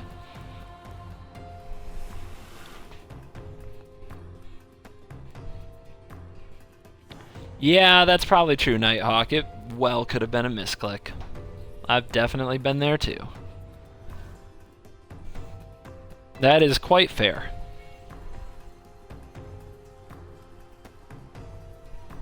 Now, one reason I might have played Filigree last turn is for the mind bending.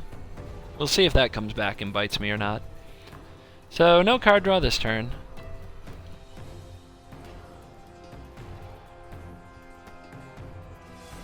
Nuke that. Swing with these.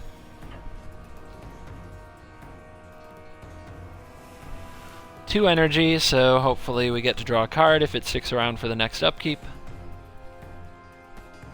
We could play the Aetherborn, but I think the Filigree Familiar is the trick, so that we can Mindbender. We did put that off for a turn, which we're going to find out if we should regret right here if something like Gideon comes down.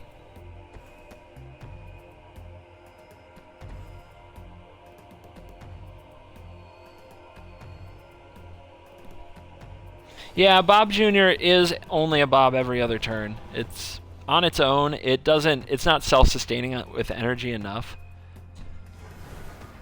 But, I mean, in 2 games, it's done... So far, this game has done 4 damage and drawn 2 cards. I think in the first game, it came out on turn 2 with... It dealt 6 damage and flipped into Ormondal and drew 3 cards. So, card is far from horrible. It's not even close to horrible. It's been pretty juicy. Do I want to let my opponent... Do I want to let them have clues and make humans? I mean, I could just not let them have them, but I guess it's better just to take their creature off the board.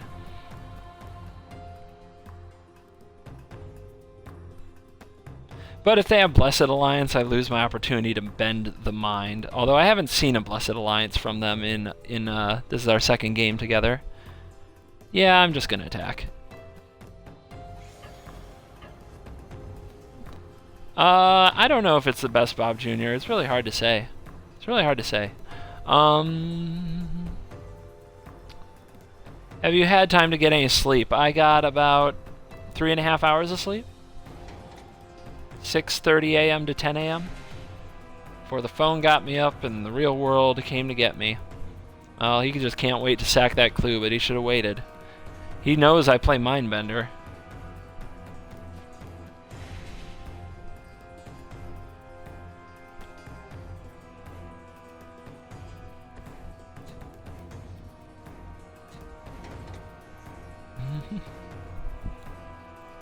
Somebody pull up card Dark Confidant. That's what you're wondering, Avocado. You need to look up Dark Confidant. Get rid of that collected effort. Draw me my card off the filigree. Hit the land, and go ahead. Dark Confidant is known as Bob Avocado because it is a card based that was designed by the first MTG. Well, one of the first, not the first, but one of the early MTG Invitational winners. And back then, the Invitational winners got to design their own Magic card, and the winner was Bob Maher. And they also get their likeness put on the card. So if you can see the art, it looks like him. So that is why it is referred to as Bob.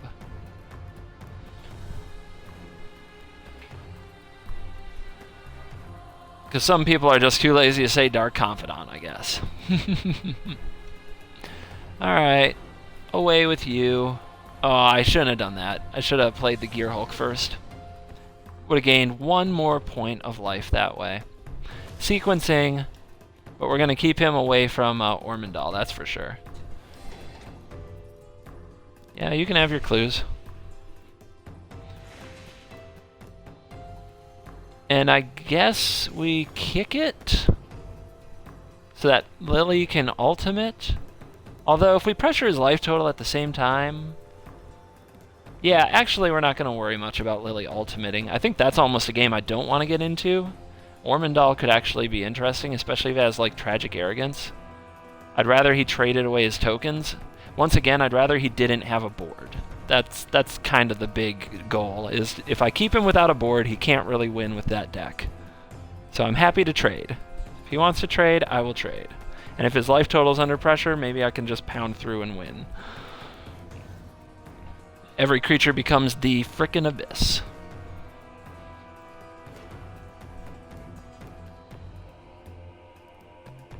One, two, 3, 4. So he's a mana short of Ormondal this turn.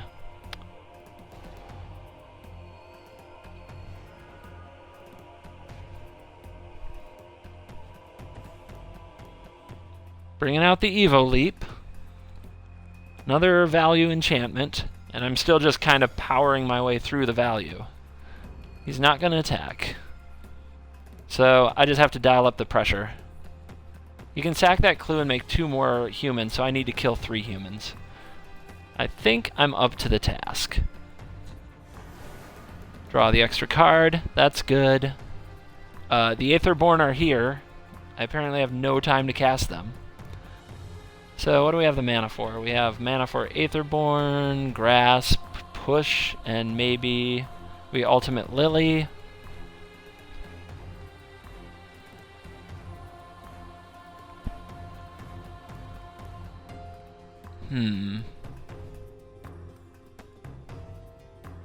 I feel like we start with an attack. I don't think I can kill enough of his stuff. I can kill 1, 2, 3.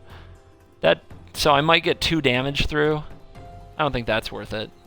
So, yeah, I can't win that way.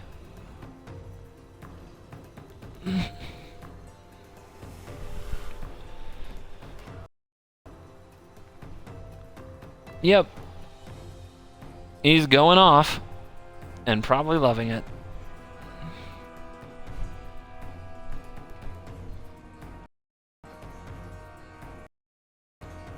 He's got to block that with 2 creatures at least. Okay, he's got to block that with at least 2 creatures. There's the second.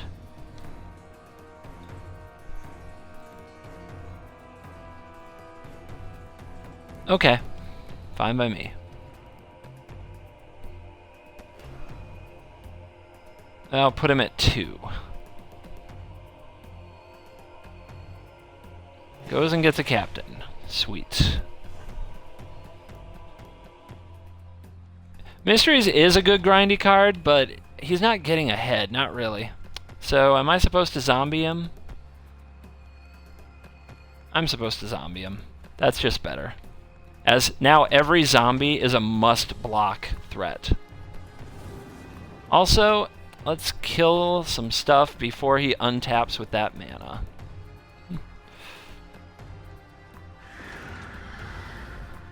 So he can't Evo Leap them.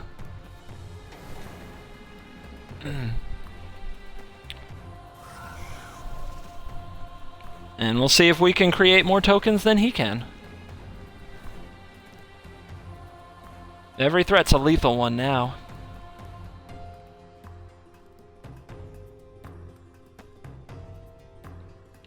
And the concession. So, I mean, you saw there, like, Mysteries is playing grindy, and you'd think you'd want it against the black deck, but it's very mana intensive. If you're behind, it doesn't really, it takes a lot to catch up and then pull it off. And that's why I don't like the card nearly as much as some other things. I think Evolutionary Leap and the new green Bestiary card is going to be better. Green-white tokens. Check mark for black. What was great? Glint Leaf was pretty great. Or Glint Siphoner or whatever. Glint something. I want to say Glint Leaf, but it's not Glint Leaf, I don't think. Bob Jr. Alright. What do we want to mess with? I think it's time for some vehicles to drive themselves.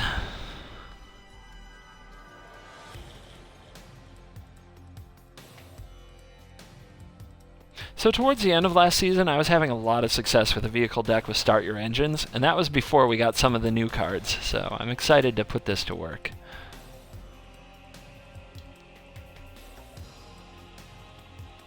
Toolcraft is a for sure slam dunk. You're going to see that 3 is a pretty magic number now. Selfless is a maybe, and Ceram is a maybe. But for now, they get the nod.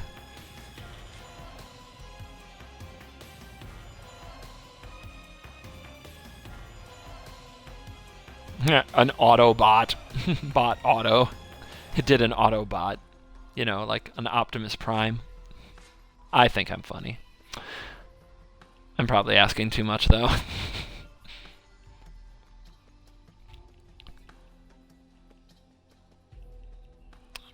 I kind of don't know if Ceram's expertise is right for the vehicle deck, but you'd think that something that made a whole bunch of bodies couldn't be too wrong.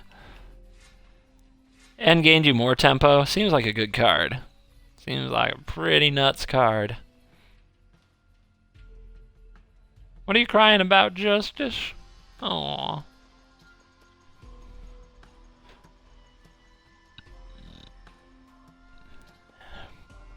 Not running the Apprentice. I really want things with like 3 power. Not running Carry Zev either for that reason. Abbott might be interesting for that reason, but I'm tempted to run like a Fury Blade Vampire or some jank like that. No, not you. I think I run Shock, though. We'll see. See what spots are left. We are probably going to need some more creatures, so I'm going to have to keep that in mind. This puts 3 power onto the battlefield.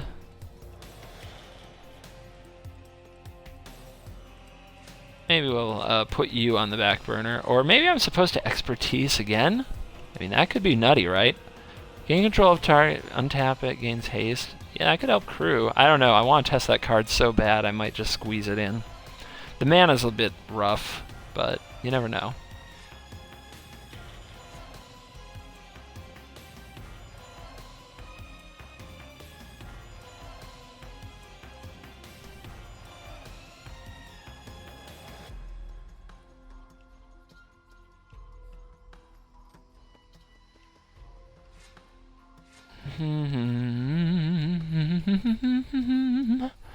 Yeah, Start Your Engines is probably good with tokens. Real genius over here figuring these synergies out.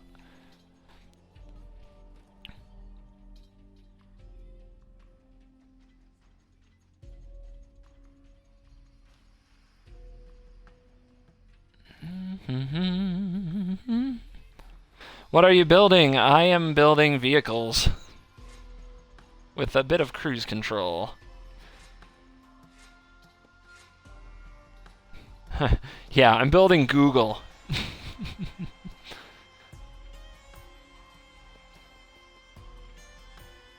Self-driving cars. That's right. Alright, so you... You... Those... This...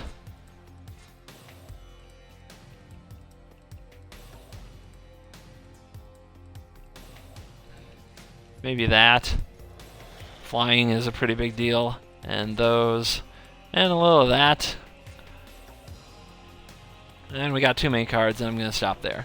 I really don't even think I need to run Fleet Wheel Cruiser. Not with this build. So, first of all, I'm going to pull you. Not good enough, I don't think. Depends too much on what my opponent has. What else is an easy pull? These don't have 3 powers, so maybe I can run without them. 3 power is important because once you have 2 creatures, you can crew a Dreadnought.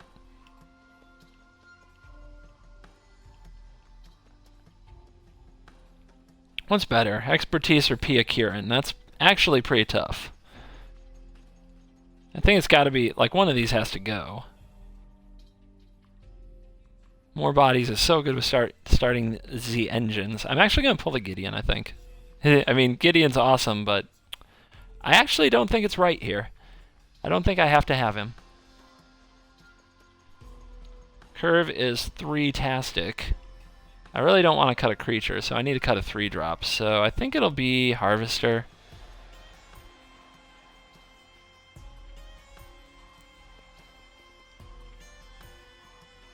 Alright, let's try this. Get the land together. Getting the land back together. Bye for like 5 to 10 minutes. I'll probably win like 10 games. I know I can crew with Gideon, but I still don't think that's what my turn 4 needs to be. I think my turn 4 is either before a sweeper or after a sweeper. If it's after a sweeper, I want to get wide. I don't think Gideon gets as wide as these other cards. And if it's before a sweeper, I want to start my engines. And that puts more pressure down than Gideon does. So that's the way I'm looking at it. Whether or not it works out that way, we'll see. But that's my thought process.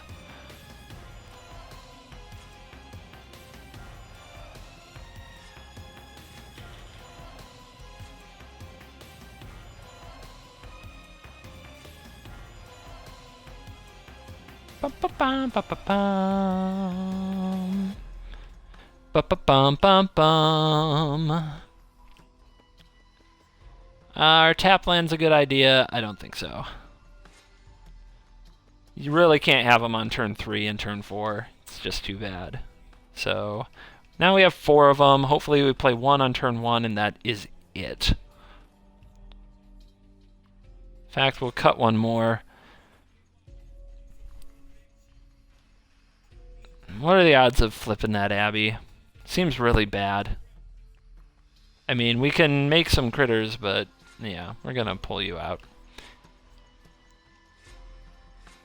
Alright. Let's frickin' roll. See if this deck has legs.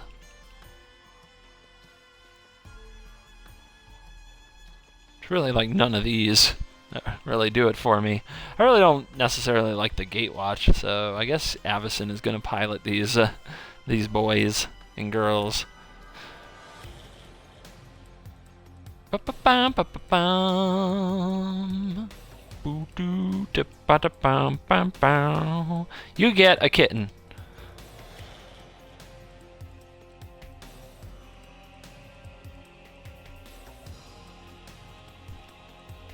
Alright, let's see if this version of the deck has some legs.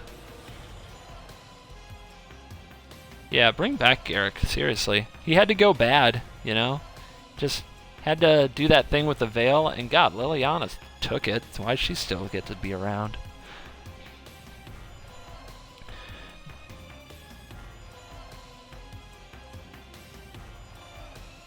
Alright. Rock music while we wait. Give me fond memories of Guitar Hero late night sessions.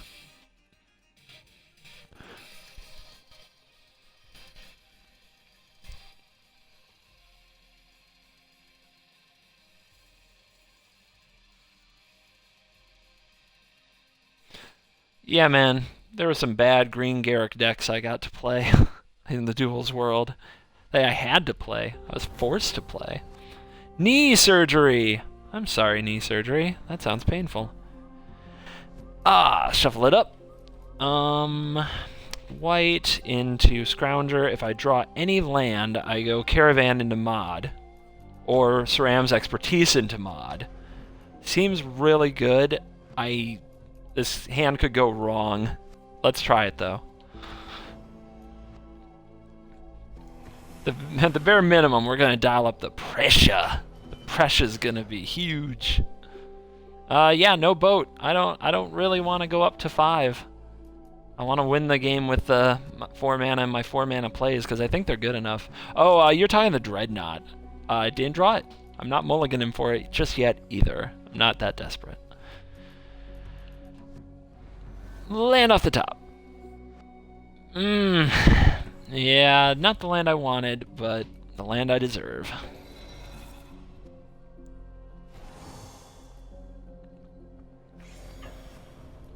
Get in there.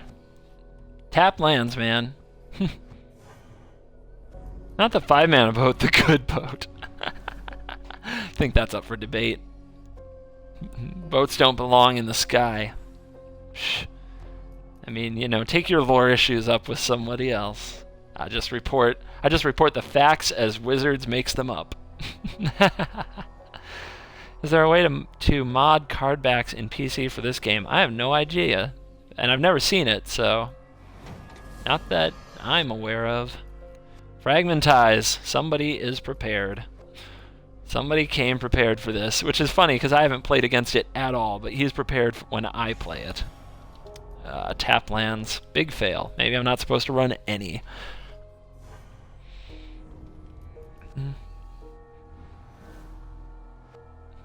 Sky whales are a thing, yo. A big frickin' thing. Past that turn. Yeah, dig it. Okay. Let's... Beautiful. Okay. We're gonna do it like this.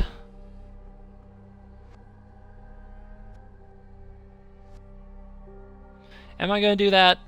That's a really easy way to die. I think instead I'm just gonna play the Caravan. It's really tempting to throw a modification on the dwarf and get in now, but I think that is just begging to get shocked. Start your engines off the top.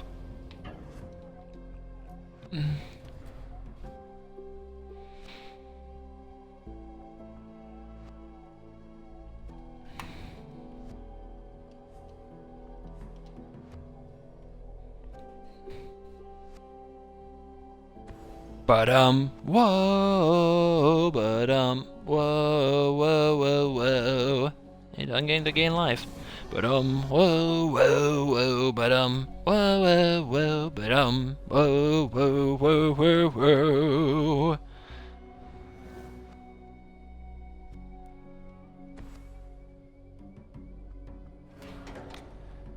I doubt he's trying to be red-white control. Sometimes the game just takes you somewhere.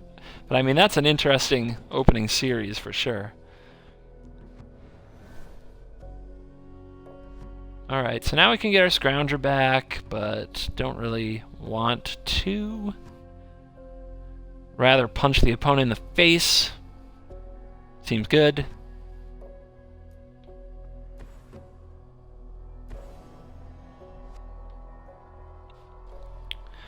In before the Sky Whaler shot.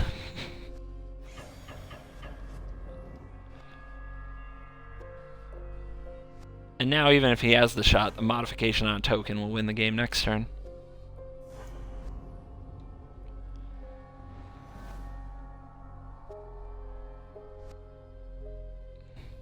So our opponent went Fragmentize, Blessed Alliance, and now we'll see what their next play is. Remember when people tried... I remember when people tried red-white color with control.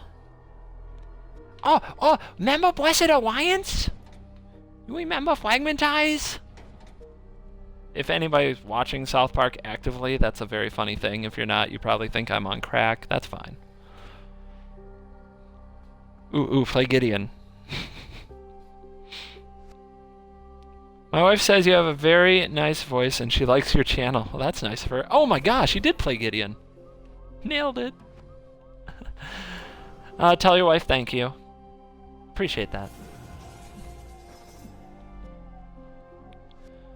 That's why I'm the Scoutmaster. You know it, Mega Beast. Alright. I think we can kill the opponent. They're at 5, they can only block one thing, so yeah, this is a done deal. Siege modification, ladies and gents, can go on a non-vehicle.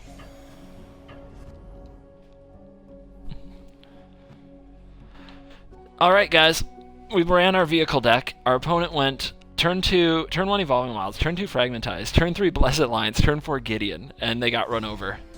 Roadkill.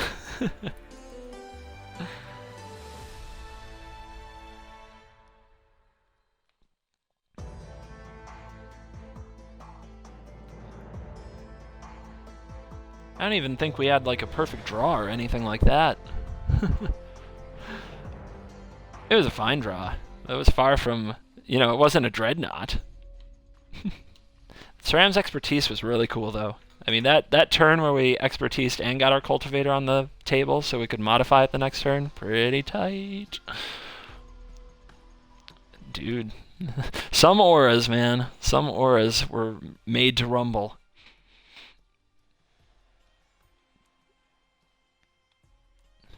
Diddle-doo, bum bum bum bum.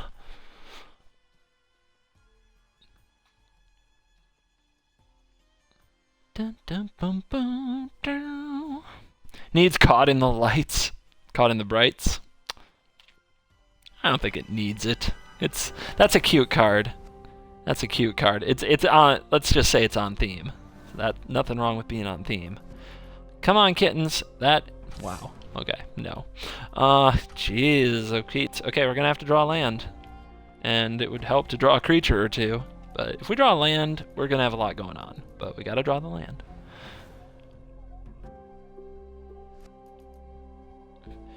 You know me, I always think I'm gonna draw that third land. Boom. It's tapped though. Okay, these are coming out. These are coming out of the deck. There's no question. And, yep, since I don't have a for sure crew coming up, I'm just gonna double down on playing Caravan on curve. This is gonna be an interesting game. This is gonna be like accumulate vehicles, make some tokens, hopefully run the opponent over with kick-ass attack.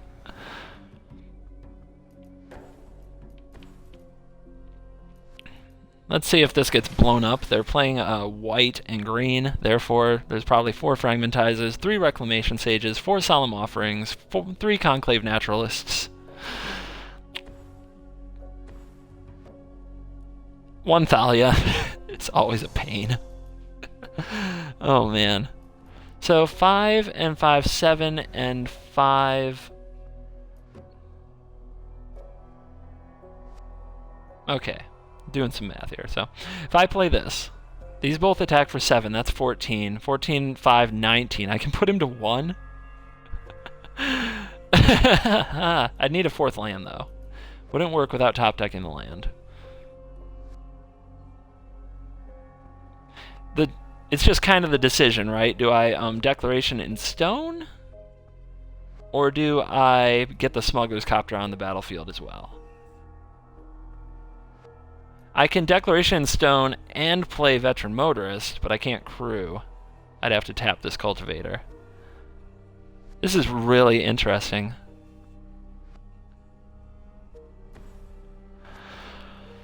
Alright, get down there. And you get down there. And let's see what our opponent plays. Drawing lands is a big part of Magic. There's no question. I've got good options without it. I'll have great options with it. Vroom vroom, vroom vroom. Oh yes! There's something you don't see every day.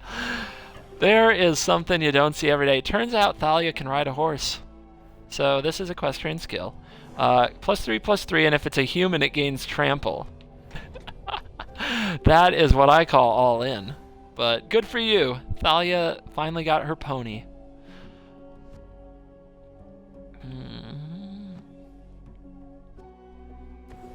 Well, now you're definitely going down for real.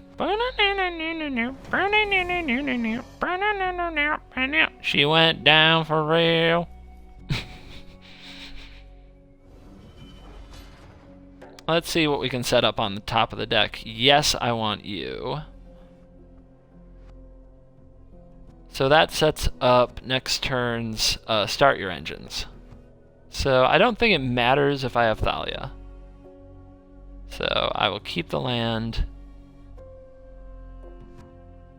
Finish. I guess my draw could be only slightly more ideal, but now that I know that I'm drawing the land, I don't need to loot with copters, so I can make the biggest attack this turn.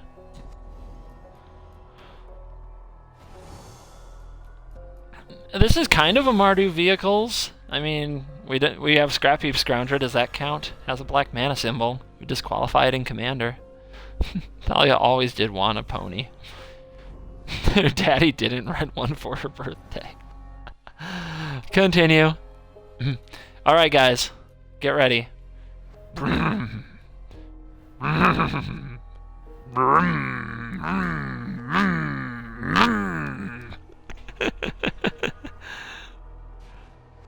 Don't think our opponent knows.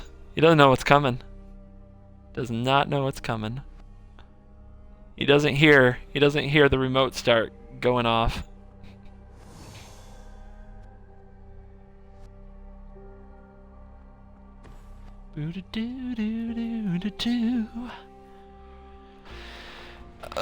Sing it, Bruce Springsteen. Down in jungle land. Boo-doo-doo-doo.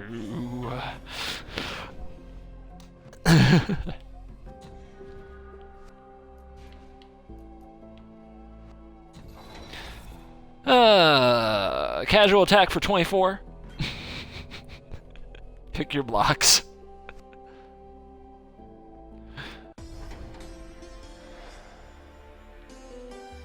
I don't know what to call that win, so that is a junk win. Everybody feel appropriately revved up by that little game? I thought so.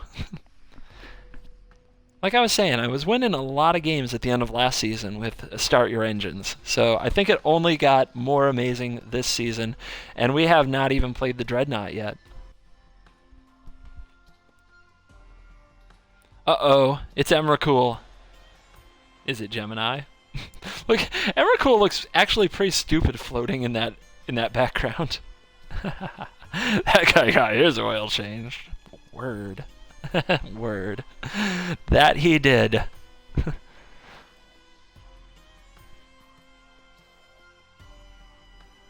The opponent is... Oh, somebody else on the grind. We're gonna have a game. This should be fun. Yeah, there's no vehicles, which is horrible, so hopefully the vet will get us to them. I forgot to take out these stone quarries, but it's actually good in this situation. Because of hentai. Nice. Don't tell the kids what you're talking about. Let's keep it PG up in here. Don't tell Babs either. Alright, he's opening with the Swamp. That's a little intimidating. I can't wait to see what he's running. He's already at rank 26. No. Jesus. Well, he's running Fatal Push. Not a big surprise there. Curving out. And he's running Siphoner, so that's sweet. So some kind of a blue-black energy concoction so far. I am afraid Thalia will just eat a removal spell, but someone has to do it. Modification, not where you want it.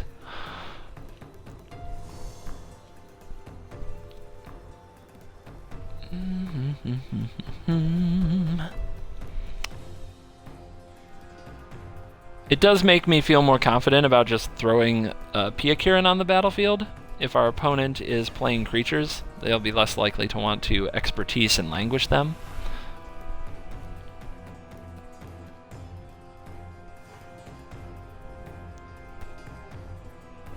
Yeah, he's going ham. Our opponent is in it to win it.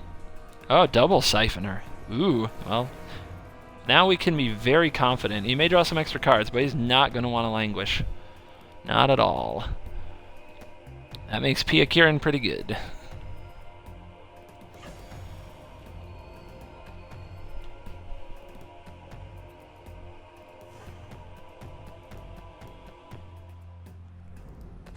Do do do do.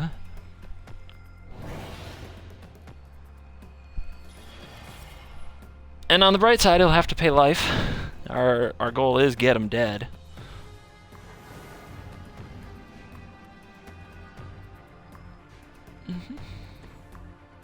We're off to the races. We gotta. This should be a brawl. Oh, okay. Never mind. He is going to expertise his own creatures to play that Yahenni. Okie dokie, buddy. That really surprises me. He lost 2 creatures, I lost 2 creatures, and he got to play a free spell. But I mean, he did draw a card off it. But it's just about even. It's nothing to get crazy about. What am I supposed to do?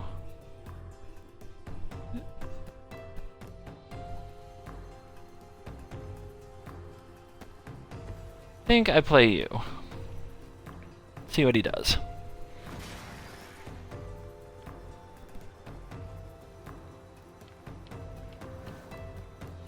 Four is a lot.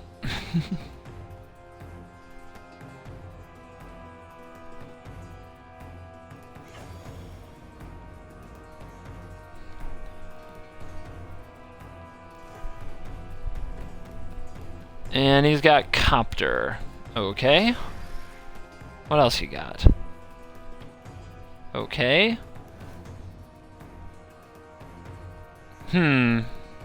So what should I be even thinking about here? Should I be worried about Unsubstantiate? Metallic Rebuke?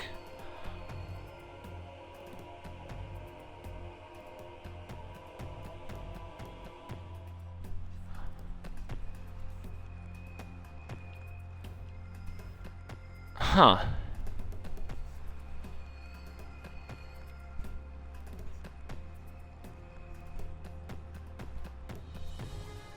Well, if it's a Rebuke type turn, I'm just supposed to crack him for 4. But if he has Fatal Push, which I know he already plays, then that's a bad play.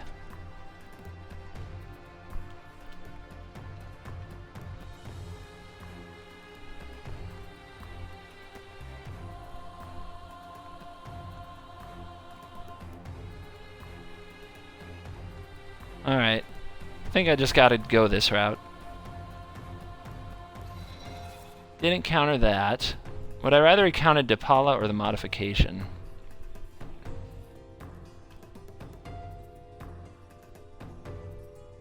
Alright, let's just go ham.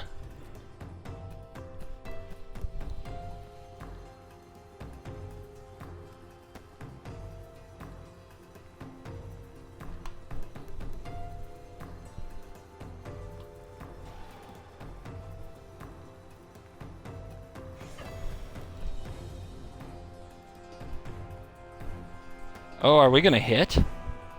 Boom! How you doing? Whoa, that hit. Oh boy.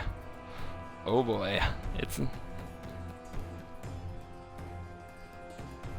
Can't have it all. Can't have it all.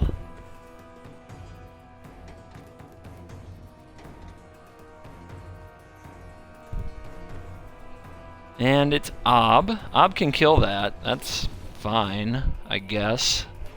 I swing for 7, he blocks, trades with Scrounger.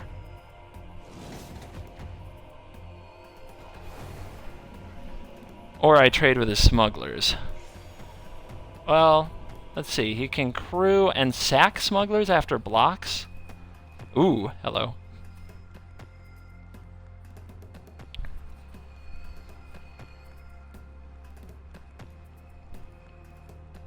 Alright, in you go.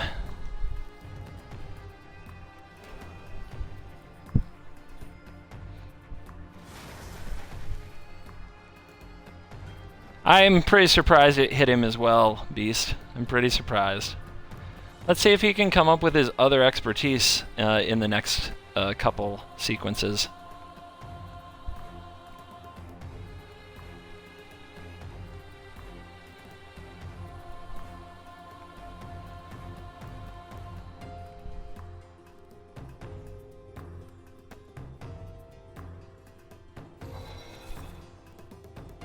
Doctor's Spy Network. Wow. He throws that away. Alright. Well, if he has another sweeper, you know, it is what it is.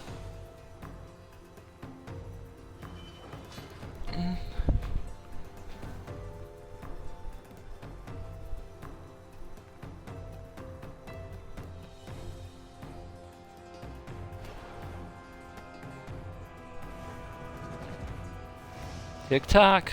Can you do it?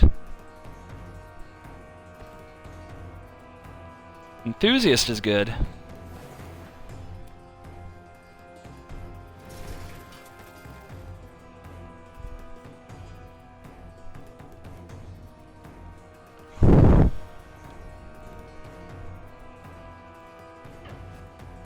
And he's attacking. I'm taking it.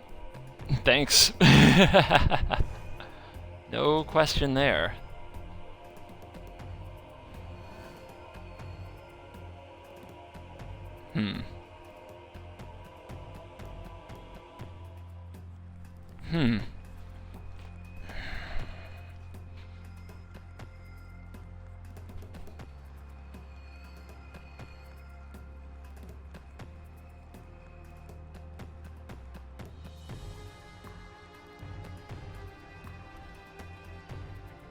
So he blocks, kills.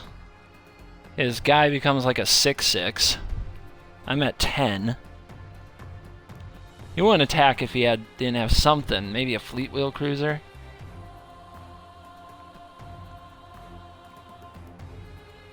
If I power up, block, take 2, go to 4. It's not particularly better.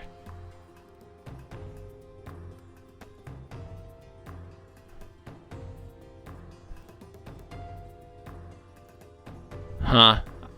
I actually don't think I have good attacks. This is really tough.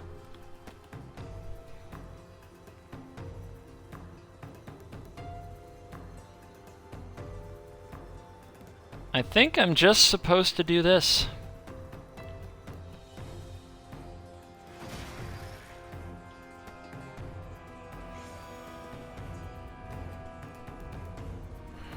Does he have more? Guy's had nothing but gas. Okay, he's just pausing me. Okay. Another fatal push is going to be pretty impressive. One of the better blue-black decks I've had run me down. Okay. He's got Skyship. Oh, we're definitely doing this.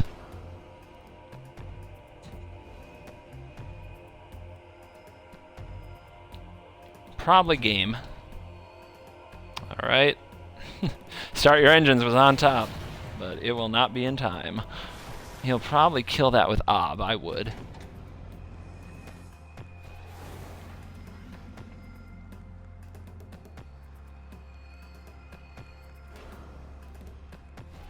Yep.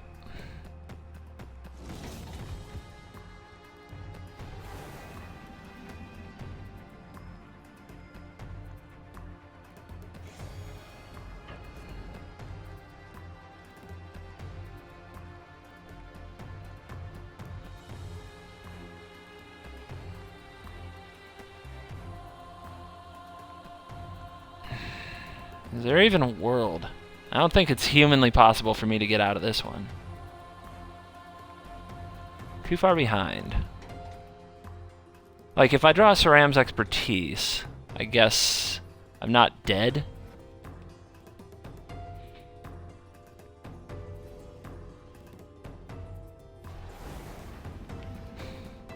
Dude, this deck is, like, just rich in toys. You know what I mean? I mean, what the hey?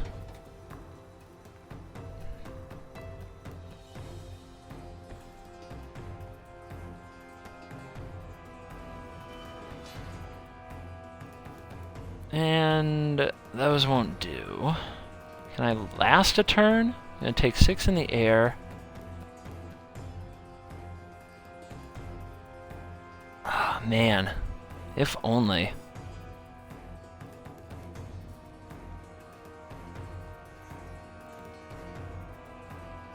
Won't do it. Because I can't get the damage through. Alright.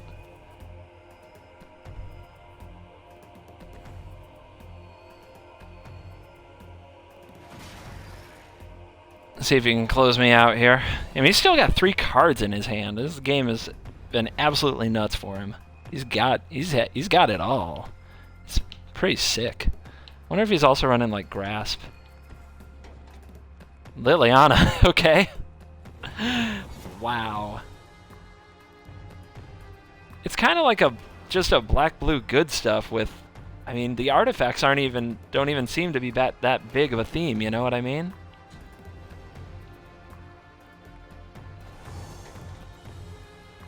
He's got Copter, Spy Network, and this Weapon Craft, and that's the only artifacts we've seen. Wonder how he makes sure that artifact stuff happens. Oh, that's good.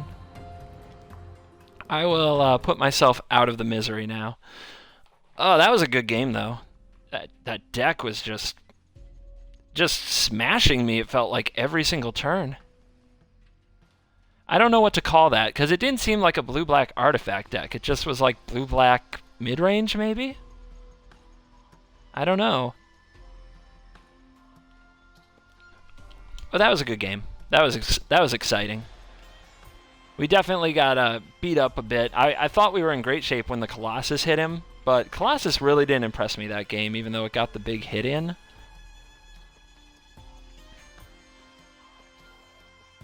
Although I know there are a lot of draws where Colossus is pretty good. Like, the only times I've used it, I'm modifying it itself. So I think I'm going to take that out.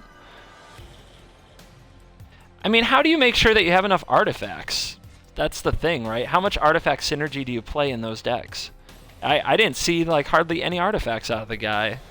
1 Smuggler's Copter, 1 Weapons Craft Enthusiast, and he had, like, 3 cards that said, you know, number of artifacts, or Thopter Spy Network. It's just so weird to me.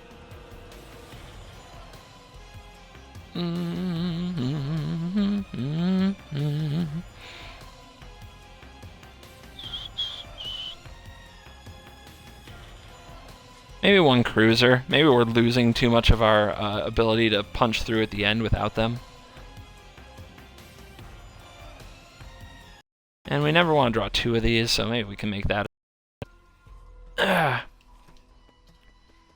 Oh yeah, the lands. I don't want those tap lands. I think they cost me tempo in each game I played.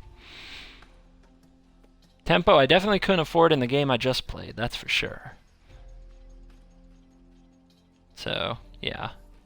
I guess I'd rather have, like, risky mana bases with Aether hubs and basics than have lands that enter the battlefield tapped anymore.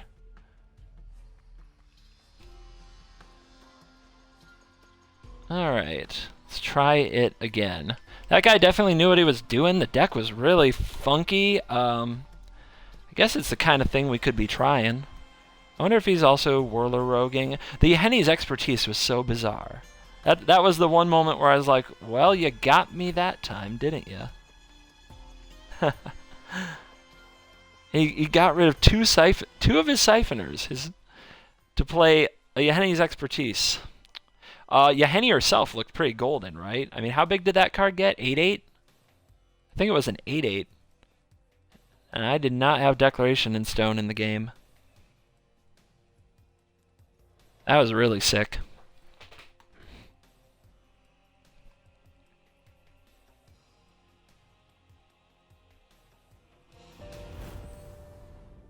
And back to a 2 rank. Hopefully we'll get another shot at that guy later. And okie dokie, sand might do a lot of things. Wow, we did a modification or gravy, but even then we're gonna have the power to crew this dreadnought at some point. Get ready. This is the first time we've drawn this card. First time in the new format, trying to break it with the dreadnought. Oh god. No! Ladies and gentlemen, prepare yourselves. Get it together. Get in here. The battle of the century is on. It is the old meta, turn 1 Suntail Hawk, versus the new meta, Consulate Dreadnought. It's real, you guys. It's real. The battle between probably 2 of the most infamous 1-drops. Somebody get a universal solvent in here and we will be ready. In fact, we're going to be crewing this thing and it's going to have 8 power. Suntail King of Hawks. We'll see, man. We'll see. He dialed up the Suntail Hawk, we dialed up the Dreadnought.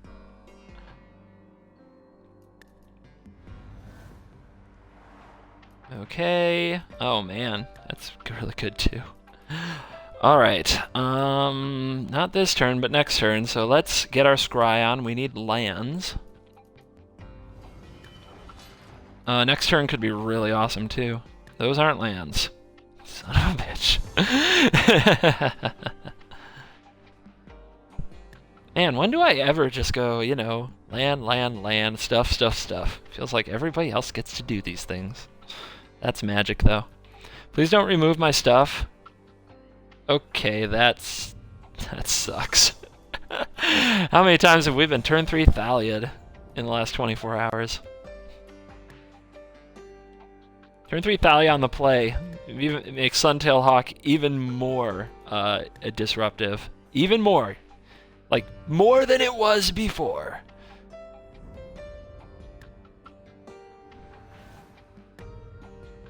Land. Can't complain there.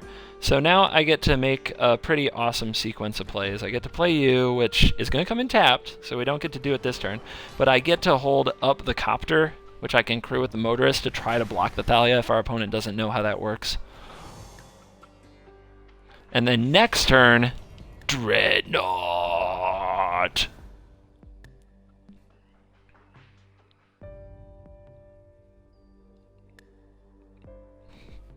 I'm excited. I want to crew a Dreadnought. Kanye West is excited. That's why I'm listening to. You probably can't hear it, but that's for the better for most of you, I'm sure. Alright, you bringing it? You bringing it?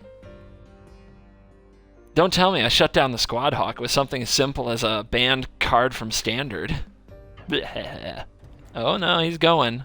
Alright, well I'm gonna risk my Copter to an Enshrouding Mist, because I'm Nikki Bella Fearless.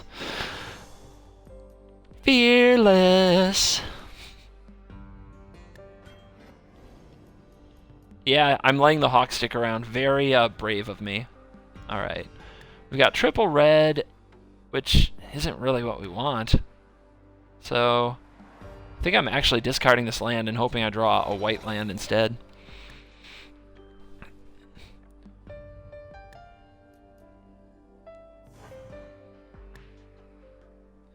Alright, Suntail's sticking around.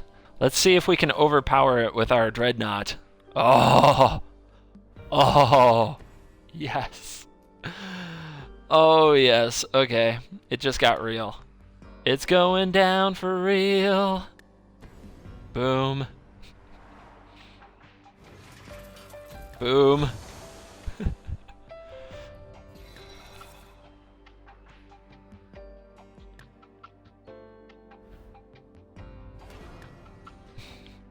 You.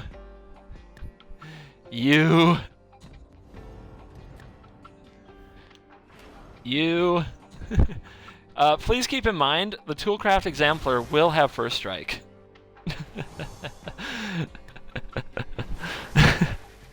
Oh, yes.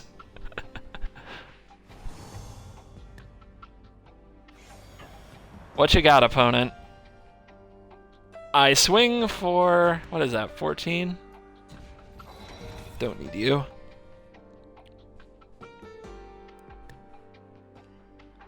Takes it. Damage accepted. We're racing the Suntail Hawk and the Cat Knight, the Flying Cat Knight. It's a race. Our opponent has elected to race. Come on, start your engines off the top. Nimbus Wings. Our opponent starts the race with the Nimbus Wings. Double Nimbus Wings. New meta. Oh, he didn't even go double Nimbus Wings on the Hawk or the Cat Knight. He spread them out. Spread them out. Yep, concession. I hear ya. New meta, guys. Dreadnought over Hawk. Dreadnought defeats Hawk. Straight up. Mark it on your calendar. It happened.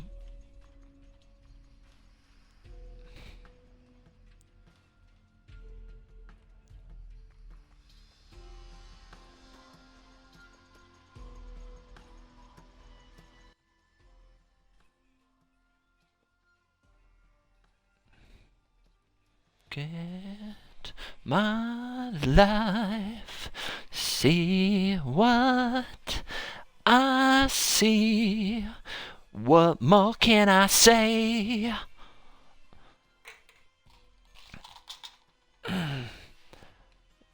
Maybe we got Barney. I always associate that avatar with Barney. It's very Kaladesh, though. Waiting for players to join the match. Alright, Paco Mayan, 420. I have played this person before. I'm confident. Hello, Nathaniel. It's slow. It's also slow. It's fine.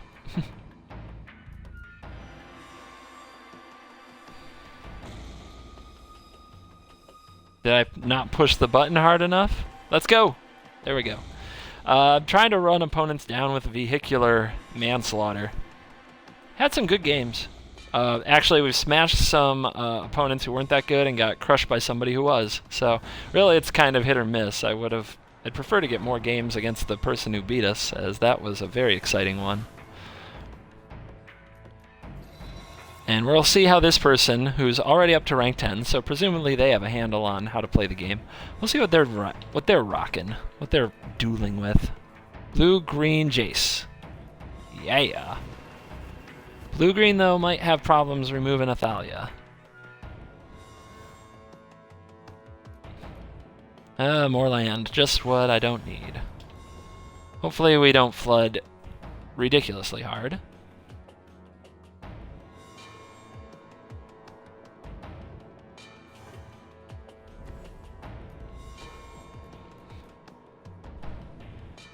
Can you rematch that guy? I could go to my friends list and try to invite him, but the stream crashes all the time when I go mess with that stuff. Oh, I guess that was going to enter the battlefield tapped anyway, because he only has a forest on the battlefield.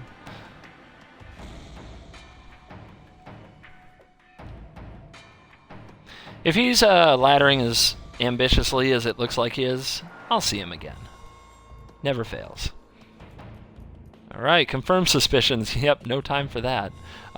He's representing not much with that mana, maybe an unsubstantiate, but nothing that would make me hesitate from charging in. And he's going to need a sweeper.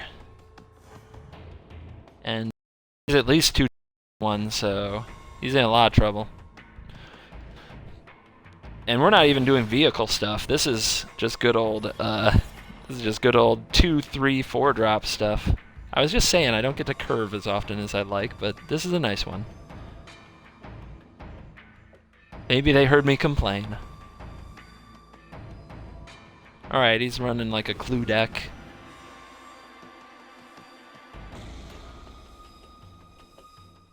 One, 2, 3, 4, 5, 6, 7, 8, 9, 10, and Saka Thopter. So unless he has Forest Fog, we win.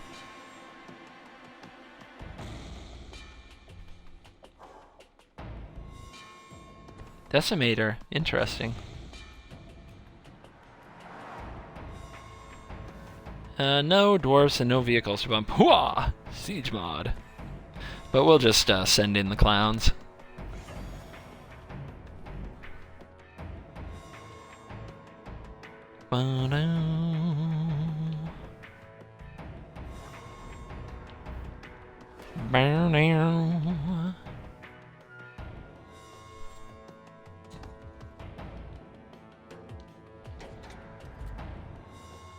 Yeah, you got something? Got a trick? No trick. I don't think there is one, but you never know.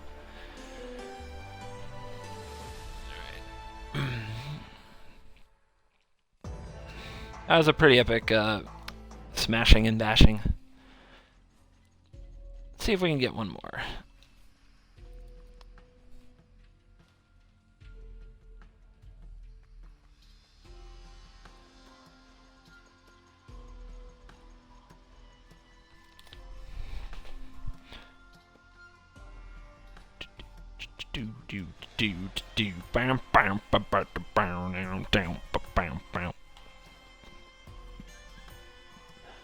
Oh, so we're gonna get this guy twice in a row. Let's see what he can do.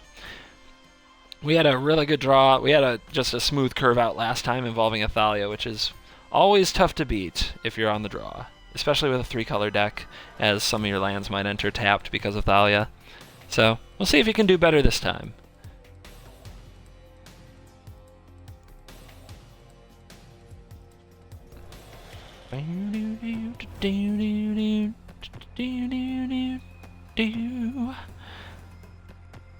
Alright, feed me more. Nope, that hand won't do. This hand will do. We're on the play again.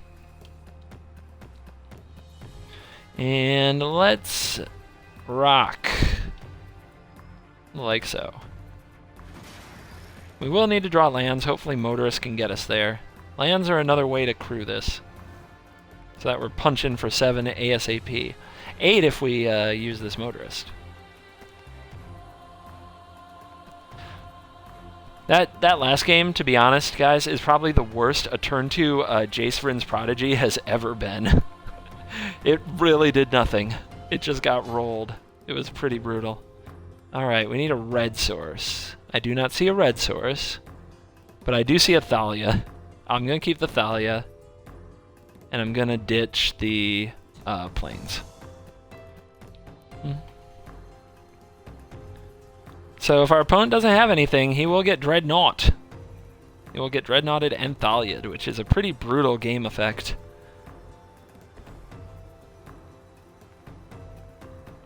Turn 2 Jace once again would look pretty bad. Oh, Primal Druid's good. That is pretty good. And I just have to go right through it. I really have no choice.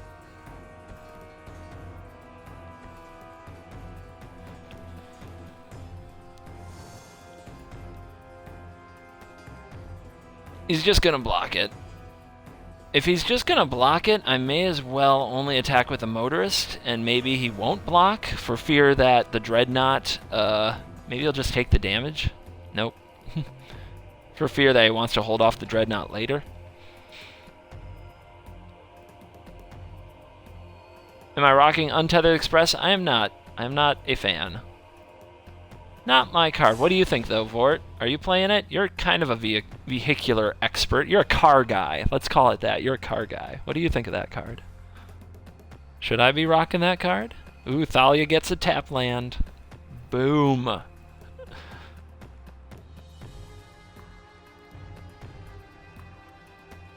Thalia Time Walk. Time Walk on a stick, this girl. Yep. That's coming in tap too, Holmes. Yeah, this draw. I mean, I guess we play it. Man, a red mana, though, would be so tight.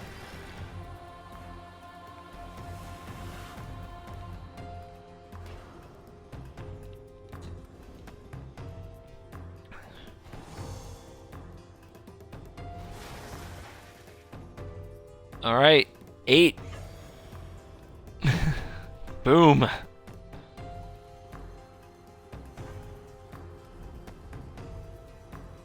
Just waiting on a red source off the top to make this particularly disgusting. Let's see. Flying, energy, 1 energy. So an Aether hub off the top would be fine.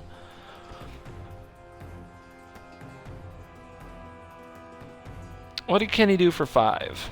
He doesn't have double blue. We saw confirmed suspicions last game, so he can't hold that up. Boats and faces. Mysteries. Ooh. That's not going to get a lot done in this one. Oath of a Johnny. So it's some kind of a creative combo deck our opponent is using, but it's not going to get the job done, I don't think. There's still miles to go. Right now he really wants to chump there, so I'm probably powering up Harvester with the Motorist and attacking with the Thalia. Unless I draw the red. That's not the red.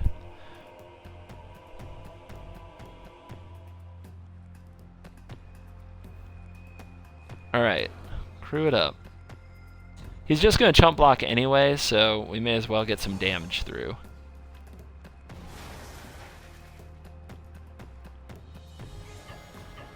Let's see.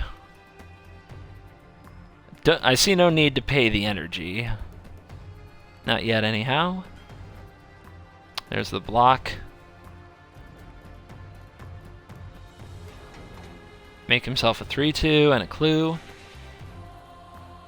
Nothing wrong with that.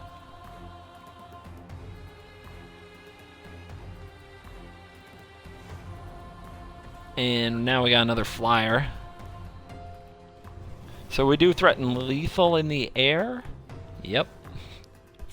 That's kind of crazy that we're playing like red-white, and we're playing all these artifacts, but we're threatening lethal in the air. That's pretty nutty to me.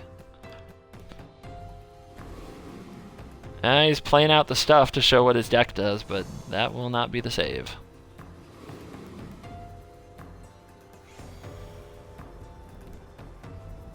And we didn't even draw our second red. Imagine how nuts this would have become.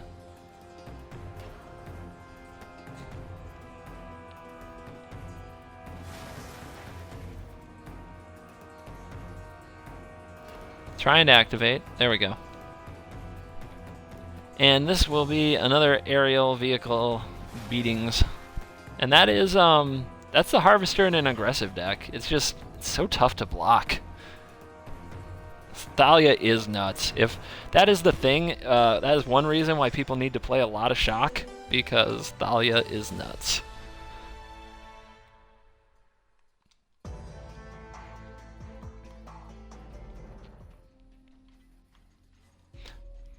The power of the Fatal Push is actually pretty good for Thalia because it's a little more difficult to kill Thalia when you want to with a push. For example, say you were going to play an Evolving Wilds and use the trigger to kill the Thalia. Well, if Thalia comes down, you're going to have to wait another turn on that Evolving Wilds. Let's see if we can throw something together like that black-blue deck. I kind of want to see it. You must have the right removal, Nathaniel. You must have the right removal. And the right mana. I mean, I know that sounds really obvious, but Thalia makes it a lot harder. Let's see what we can do with this. So, what was our opponent? Like, the cards that we saw... Didn't see a Jace, but I wouldn't be surprised if there was one. But, didn't see a Baral. He had a lot of spells, I thought, though. It seemed like he almost blatantly ignored most of the artifact cards and just played a couple guys who like created an artifact here and there, and that was the entirety of that artifact theme, which is why it kind of threw me for a loop, because I really look at things very linearly. I can't help it. When it seems like Duels or Wizards is saying build a deck this way, usually the first thing I do is say, no problem, I can do that. There's probably some rebuke going on. Push, expertise, yeah, I don't know, man, if I can run the Yahennies. I don't know if I got it in me. Seems pretty clear that Whirler Rogue would go in that deck if with Spy Network, right? I mean, that makes sense to me. The dude was climbing the ranks fast, so his deck was certainly doing fine, and he certainly was playing it fine. These cards look great with a Barals, so I'm going to keep that around. I didn't see anything like a Reverse Engineer. Yeah, there was Black Fabricate, dude. I might just throw... Yeah, it's Weaponcraft Enthusiast. I might throw one in. We'll see what happens. Instants. There really weren't that many. So I don't know if Gearhulk is supposed to make that cut. Well, I don't know. I'll have to think about the Gearhulks and if they are part of this party. I don't know if Battle at the Bridge is in that deck. It's probably worth a test.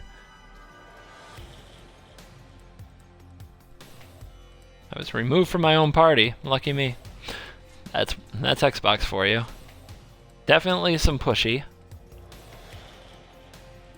Did anybody see any other energy cards? I saw the Siphoner with nothing else having anything to do with energy. That I remember.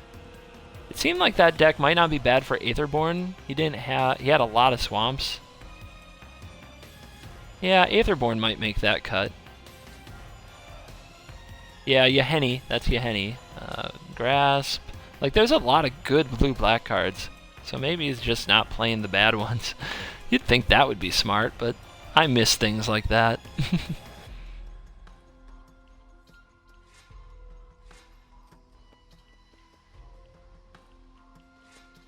Oops, not what I meant.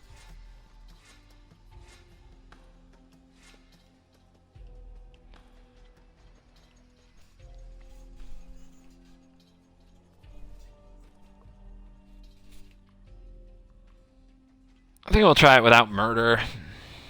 Hopefully we don't need that.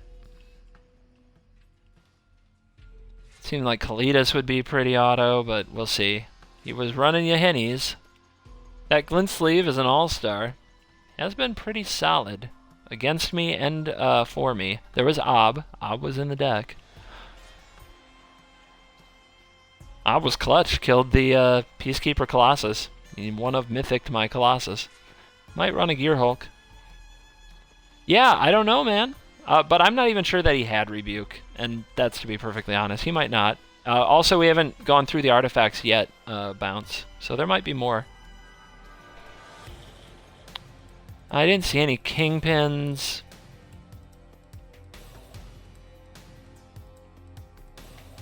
Probably had a Tezzeret.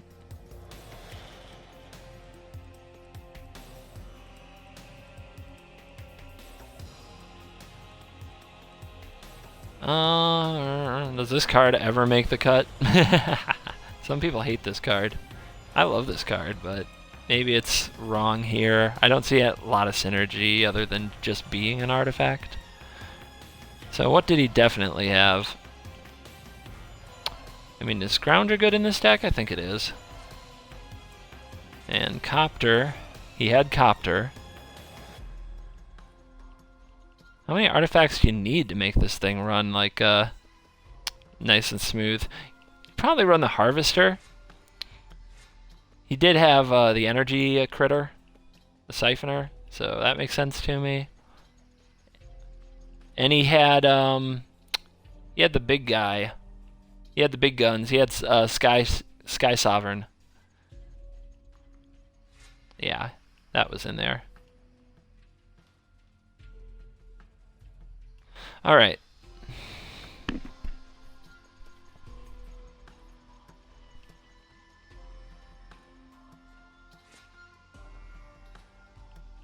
Let's work from here. I have a good ton of early drops. Whole bunch of them. Gotta love that. Jace definitely does have spells to flashback. 4 drops is really busy. I think I'm just going to play one Yahennis. I'm not going to cut it completely out of respect for the thrashing I got, but I don't think it's right. It doesn't feel right. I think I'm also going to play one Thopter Spy Network, because that feels pretty strange to me.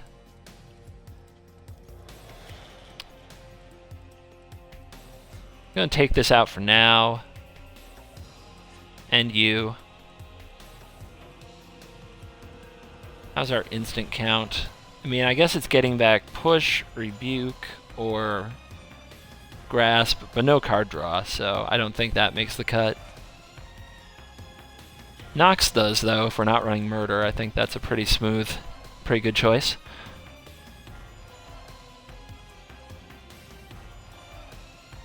I love Baral's expertise. I think it's... with the cards in the deck, it feels really good, but there's too many 5s. We'll try 1.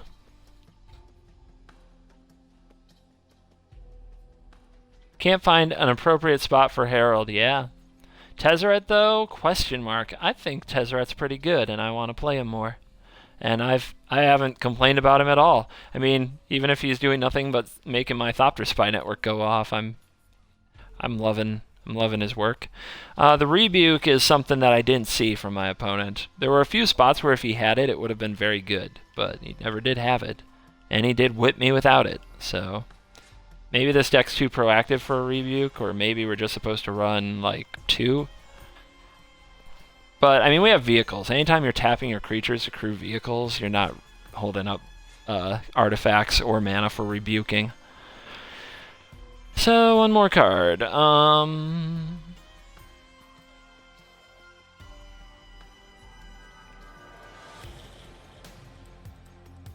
I guess I'm going to pull out Battle. Just, I don't think it lines up.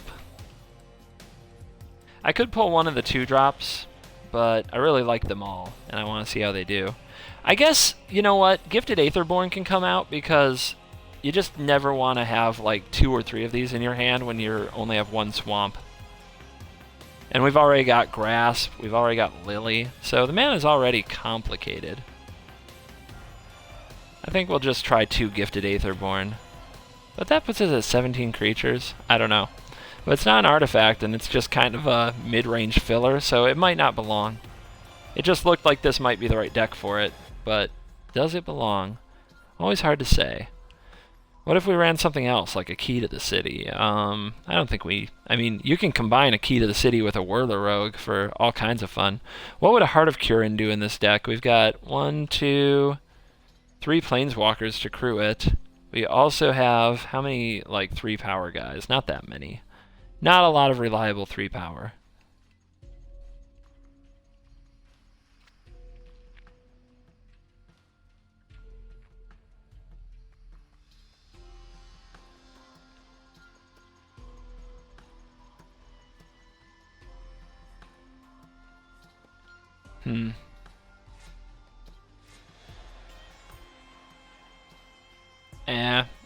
I just can't. I can't. It's too mid-rangey. I don't dig it. I want to go a different direction. I do not want the cars, but that's not crazy. I do want to reverse engineer. Sometimes you just need to gas back up. The Gear Hulk is so tempting, but not enough instants, you know? And then I want a Saheeli's Artistry, because that card can go a little cray. If I'm copying Gear Hulks, if I'm copying Whirler Rogues, but I guess I have a lot of Legends. You know what? Second thought, pass. So how's our artifact count of like ones that we can reliably play cheap? Like 1, 2, 3, 4, 5, 6, and then the weapon class is 7, 8, 9, and that's 10, 11, 12. I guess I'll try the other network. Although I don't have any. Oh, the vehicles I guess can sit on the battlefield. All right, we'll see where this takes us. Do you think I'm doing justice to whatever the heck we played against, or did I mess something up? I'm curious.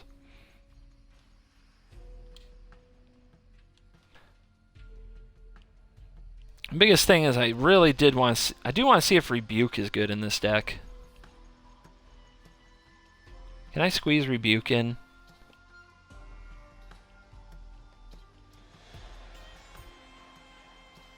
I could pull a Battle of the Bridge. I could pull a Reverse Engineer. I could pull a Spy Network.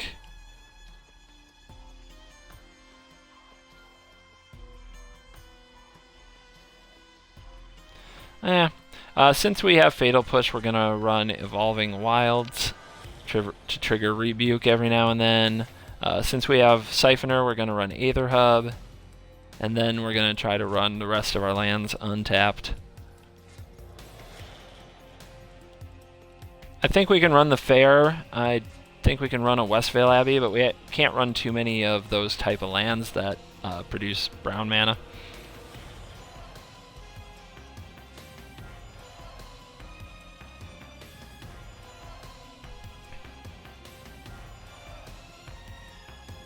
See if what am I relying on really for card advantage?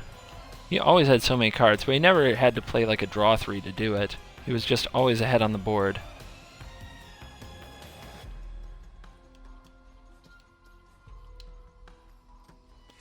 So I'm going to pull you out. I'm going to try to find room for at least one other Rebuke. And I think it's going to be because of Battle. That or Jace. Jace doesn't have that many spells to flash back. And the looting doesn't do much. Like, the only card I would want to throw in the graveyard is a Scrounger. And we've seen Jace just get run over before. So, yeah. And it can't crew anything. That's the other thing about Jace Vryn's Prodigy. Even with the crew cost of 1, which we have on 4 of our vehicles, it can't muster up the 1 and do that job. You had one job, man. One job. So that's going to try out Rebuke. Let's see if they come up big. Standing in the Hall of Fame. And the world's gonna know your name. You burn with the brightest flame. Yeah.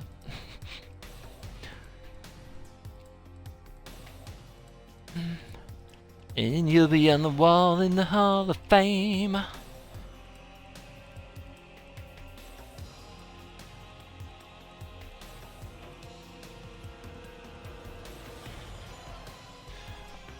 Alright, blue-black again. Let's see if this version's better than my previous weakling attempts.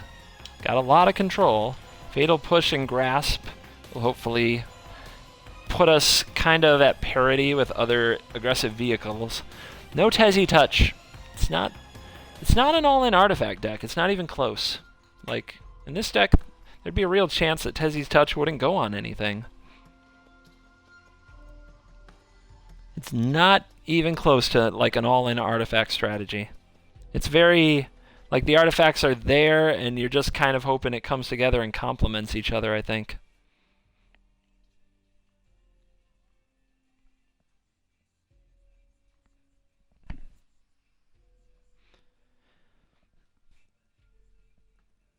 Why would you want a Tezzeret's Touch on those, though, when you can crew them, and you arguably get better effects than the 5/5 is worth? 5/5 can be chump blocked. Oh, they do keep flying, though, I think. But it's still arguably a downgrade, as you have to crew them to get the abilities, I think. Or maybe I'm wrong about that. I guess I haven't cast the Touch on a vehicle, so maybe I don't understand what I'm talking about. His hand is slow, but the mana is right, and we have the Harvester to turn around an aggressive start, so let's try it. You can be the King Kong banging on your chest, you can beat the world, you can beat the wall, you can walk and talk to God, go banging on his door. I'm tired.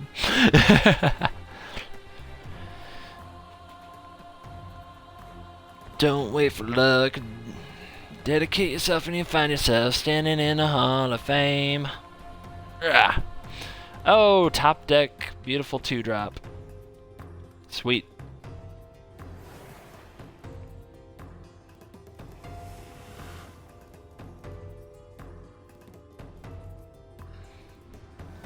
See what our opponent has for us. They've got some black-white cards. They've got a fat stack.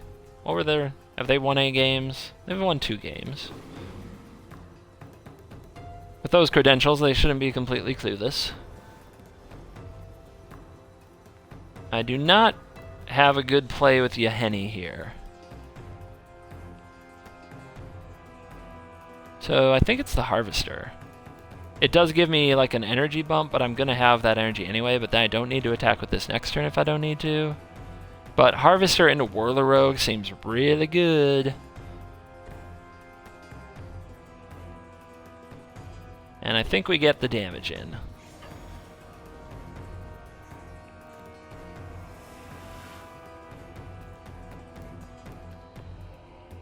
So first time playing this build of Dimir Artifacts, inspired by somebody who whooped me soundly and is probably a better builder of this archetype than me. Let's see how it does. Right now I feel a lot better than I've felt casting the artifact cards in a long time.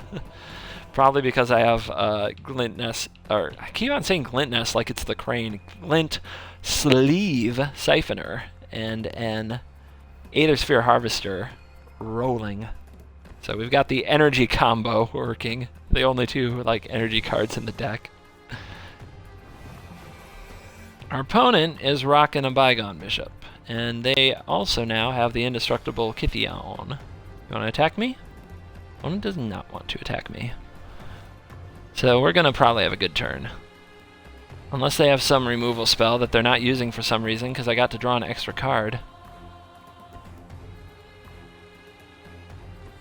Get out there. Let's do it. Now we can give this unblockable so it can keep getting in there and generating energy. And this can get crewed and swing in off Rogue.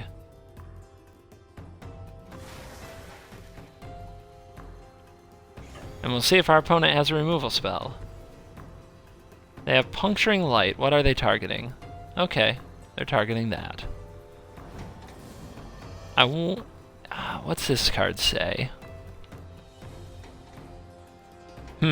Power 3 or less. He had a choice there. He could have gone after Harvester. I wonder what will be the bigger problem long term. But I guess if I'm drawing 2 cards a turn, he's got to shut that down.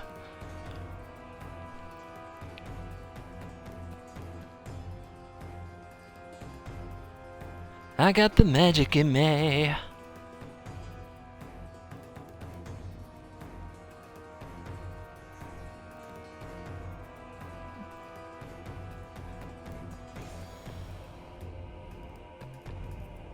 Opponent passes turn. Okay. Ooh. Yeah. Sweet. You, and your clue. Yeah. Take your clue and crack it now or lose it. You can come out.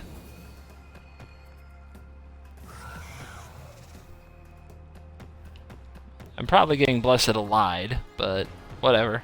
Sack a freaking Thopter token. Yeah, that brawls expertise. Okay, something's getting murdered. You're getting murdered. Okay, I will sacrifice you and get indestructible. Not that it probably matters, but why not? Alright.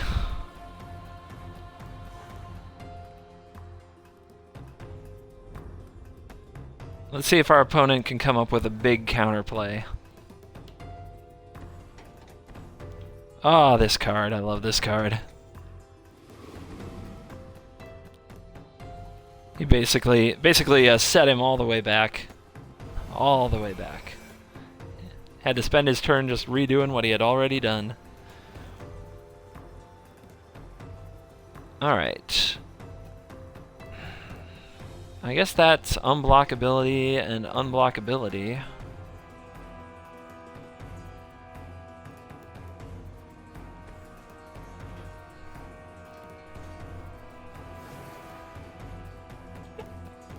It's very all in right here.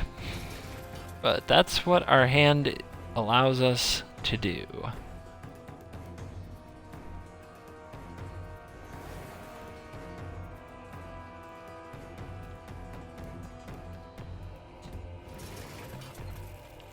I don't like that I'm, like, brick-walled by the 2-3, but we didn't draw Fatal Push or any of the removal for it, so just kind of something we gotta deal with, I guess.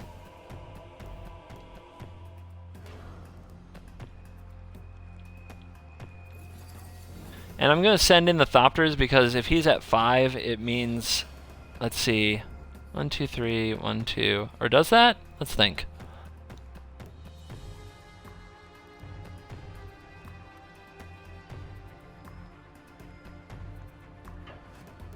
You're definitely going. You're definitely going. Is there a difference between 5 and 6? So next turn he blocks, say he plays one more creature. Say he plays 2 creatures, he blocks, and he goes to 4. So that's not 5. So this attack beats 2 creatures, beats 1 creature but not 2. So I guess we'll make it.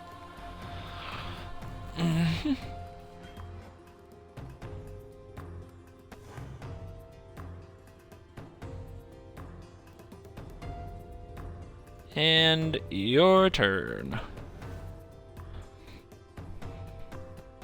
Let's see if our opponent can wipe this board out.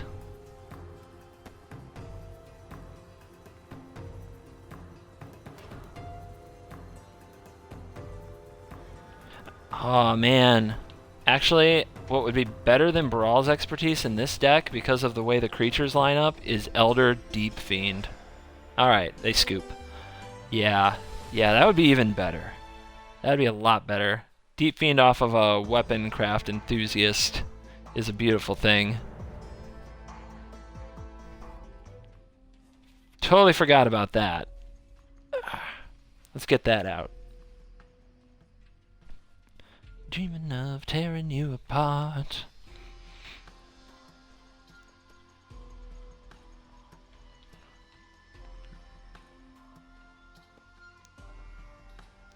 Yeah, you can go.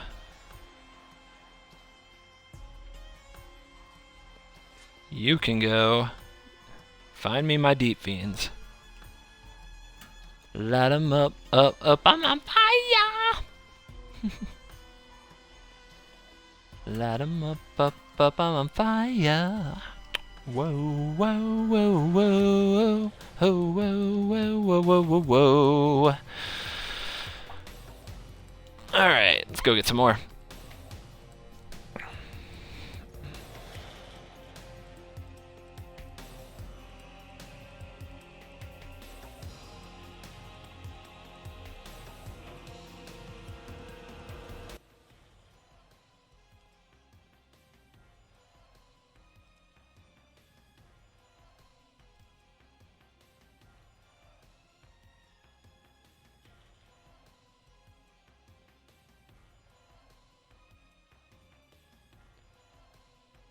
So light 'em up, light 'em up. Alright, missed a bit. We back to Energy Planeswalkers? No, this is a blue-black deck. If you were here early, Arrogant Rabbit, I got my butt kicked by a guy playing a deck like this, and I wanted to give it a try for myself. We're up against Black Star. He's got 3 wins under his belt. And, I mean, there's a lot of these kind of decks running around. This one I just found curious because it wasn't really all dialed in on artifacts. This hand is just too expensive, even though the mana was good. So now, here we are with lower mana, but if we draw land, we have a great curve, so I think we keep it.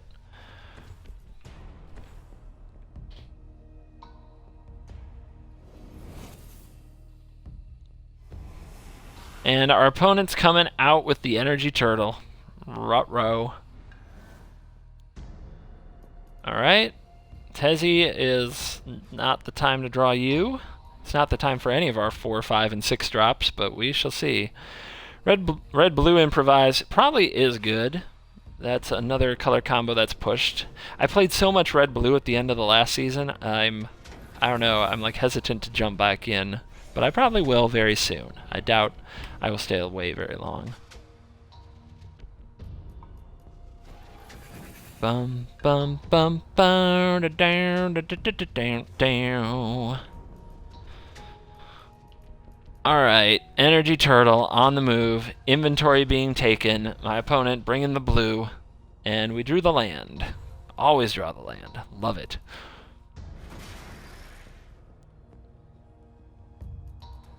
We've got the double blue if we draw the Deep Fiend, but we're going to need the double black because we got a lot of black spells in our deck, including double black spells. And here comes that turtle. Do it. Turtle, turtle, turtle, turtle, turtle, turtle, turtle. Teenage Mutant Ninja Turtle. I'm unstoppable, I'm a champion. The champion, the champion, champion, oh. We get this on the battlefield. Maybe it gets countered. No. Not enough instant sorcery for Gear Hulk. That is accurate. Not enough for Gear Hulk, in my opinion. I don't think it makes the cut. Alright, get in there, Smuggles. There's also a pretty busy top end anyway. It's just... like, Gear Hulk would go in if I didn't already have, you know, the other Gear Hulk hanging out in my 6th spot. And the Deep Fiends, which, you know, they're mana intensive. Okay, we want that swamp. What don't we want? Like, this hand is so good. What don't we want?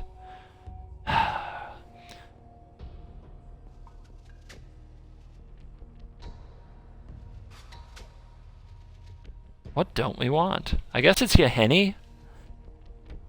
I'm going to discard Yahenni.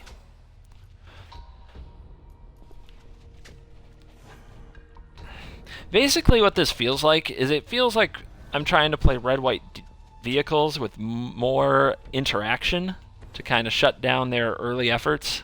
So it's just like a different flavor of vehicle deck is how it feels. It's kind of very strange. It's a very strange vibe that I'm trying to play the same deck in different colors. Of course, we're not like heavy on vehicles. We obviously can't win in a vehicle versus vehicle match because Dipala, Veteran Motorist, they all make their vehicles better. But our vehicles, Harvester and Smuggler's Copter, just have to be able to really efficiently do work because of the other creatures that we play. And then we get to play more interaction, like Fatal Push, Rebuke, things like that. So it's a very strange, it's a very strange feeling deck. On time. On frickin' time, Deep Fiend. On time. Get in there. Can't hurt. Dun dun dun dun.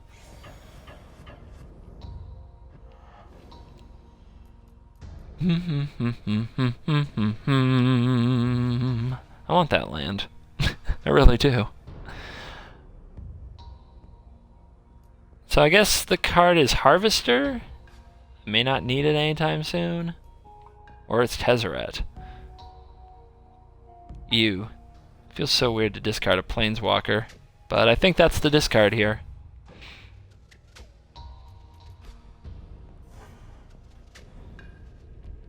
Oh yeah. And now we get to hold up, Vaughn. Look who's talking. Mr. Facecam himself. Yo! You know me, man. I'm messing with some Aether Revolt cards. I'm sure you're doing the same.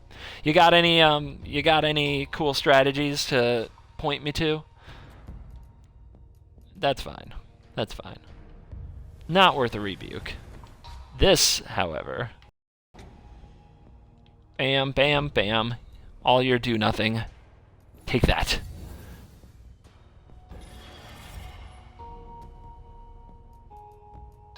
And what are we doing with our turn? Deep Fiend number 2 seems good. See, I play you. I can Deep Fiend off Deep Fiend, get him for 7, get him with Copter. Can I rebuke? I can rebuke if I leave back the servo artifacts. That seems good. Oh man, this deck is there's a lot going on here with the Deep Fiends. I'm glad I remembered this card exists. So let's get him for 8. We can leave up both Rebuke and Elder Deep Fiend if we keep these artifact critters back. And oh my god. We could even make Ormondal. I have to discard the Harvester. That's the worst card. Look at the cards we discarded this game, okay? This game we discarded Yahenni, we discarded Tezzeret. We did not discard this, we merged this, but we discarded the Smuggler's Copter, this card, this card, this card, and our hand is still better than that. Oh my lord. My gold membership went out. That sucks, dude. Gotta get it back. Gotta get back. Gotta hustle, gotta do what you need to do. Although you're always welcome to hang out with me on Twitch and see it that way. Yeah, you can attack me. Bring it. No thank you, is the answer.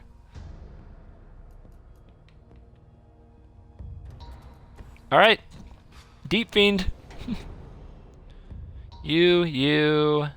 No fogging, and you. Pause. Go ahead. Counter it.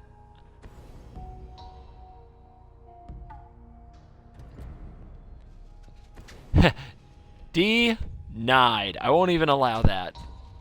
Won't even allow that. You get the nothing. You get the pure nothing.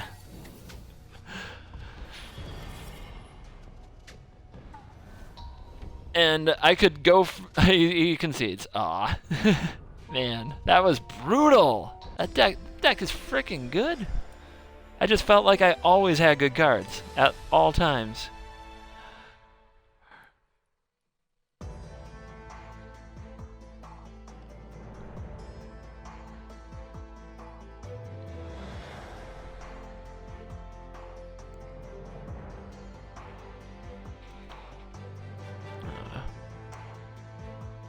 Alright. Sweet. Can we get us one more? Aggro Red G. I got a new take on red-green energy I'm gonna make. Aggro Red G, GG. Sweet. Get your members. Get back into it, babe. Get back on that. Get it. I don't know why I called you babe. Just came out. I'm tired. I only slept 3 hours in the last 48. You gotta forgive. I knew it was stupid the second I said it. I've said stupider things, just so everybody knows. I've said much stupider things. Oh, man. Did we get the Revolt Death Touch Green Elf? We did. We got that card. We got that card. So, if that's something you're after, you get to play that card. Alrighty. Yahenni, Deep Fiend, Jace on the play with the right mana. We can try this. It's not nearly as good as I think the other hand was, but I am willing to give it a shot. So we'll lead on black. We might draw the Siphoner, and then we'd want to play Hub and Siphoner so that we get the draw next turn. That Siphoner is awesome. So far, so great on that card. I've never not drawn a card with it so far. I've always drawn cards. Oh, it must be my birthday. Oh, yes. Check that out if it's for some reason you're just tuning in and want to. So because we had the Aether Hub and because we sequenced our lands right, we'll get to draw on our next upkeep. And then we send him to work. That Menace always gets in there, man. Always. Our opponent, red-white lands, but they're tap land. That's not good for them. Tap lands be bad, yo. Tap lands be bad. Oh yeah, fatal pushing. Having Yahenni out there, who can become indestructible and is hard to remove because of it, and then can do the Deep Fiend. Now, we don't have 2 blue, but we just got another energy for our Aether Hub because every time you attack with this, it gets an energy. And remember, as Menace, so it gets to attack a lot. How many coins to buy the whole set? I paid like 17,000 coins for all the extras and all the cards. Ah, Gemini's here. Thanks, Gemini. Gemini's got the numbers. He's all over it. Alright. I guess I don't want to Deep Fiend that badly. If he blocked... Nah. So I'm going to just push right away, get the +1/+1 counter, and attack with both. I think that's just better than holding up Deep Fiend.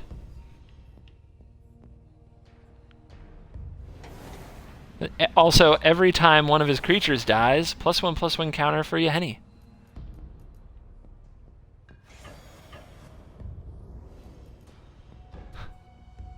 What's good, ZZ? No rotted Hulks in a minute. Not since last night. which oddly only showed up when you showed up, so I smell a conspiracy.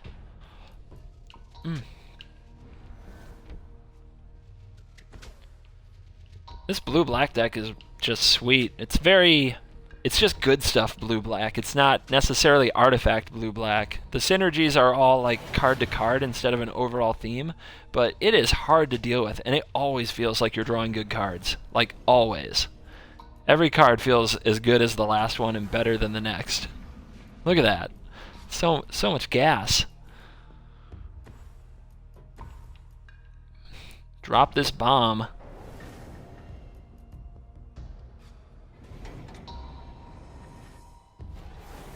That will pump up Yahenni again. Siphoner will get another energy.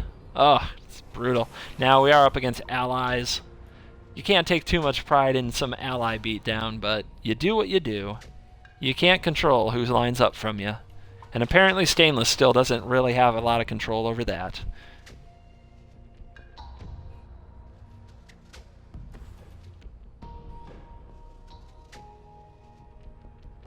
It's not really an energy deck. It's very, like, it's so bizarre. There's only a few energy cards that interact. Oh, look at this. So he's going to reprisal Yahenni, but this has sacrifice a creature to get even indestructible. And since I'm not drawing a card next turn from this Siphoner, I'm just going to pitch it.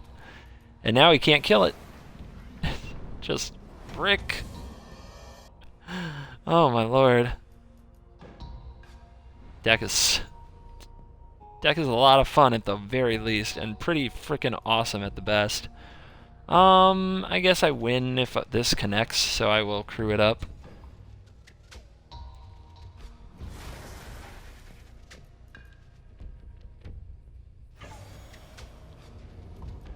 There was a line there that I could activate crew, but before it became a creature, I could play Deep Fiend and tap his land, so a Blessed Alliance wouldn't blow me out. But to be honest, I wasn't very worried about it.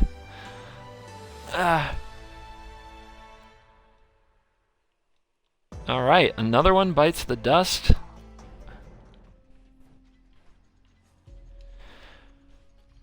This deck is fun. I'm not giving in on it. Not giving up, not giving in yet.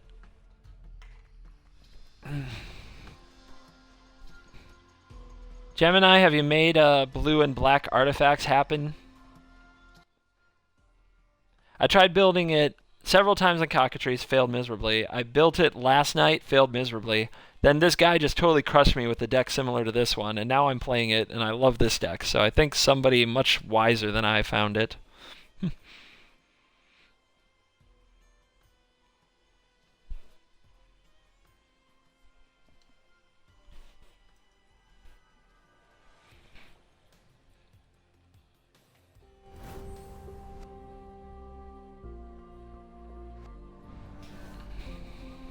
Yeah, a lot of bullets, Prawn. A lot going on. A lot of like small interactions that are good. Too many lands, too few lands, too few lands. Whatever. I think I'll even wait a turn and see if I can fix my mana for real. See what I draw. You also never know.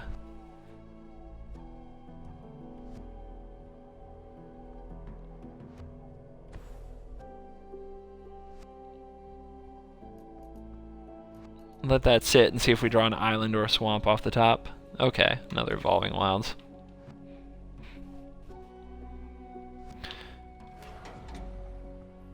We're gonna give him information, but I don't care. I really just don't care. We're gonna be leaning on Deep Fiend in this game. And just hoping he doesn't kill the Yahenni. Would it really help to have some tokens for that indestructibility?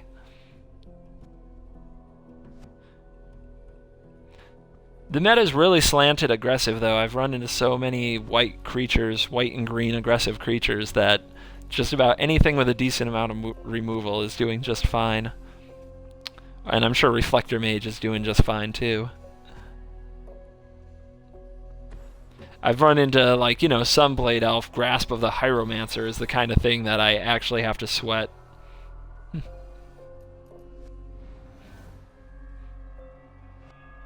Oh my gosh, though.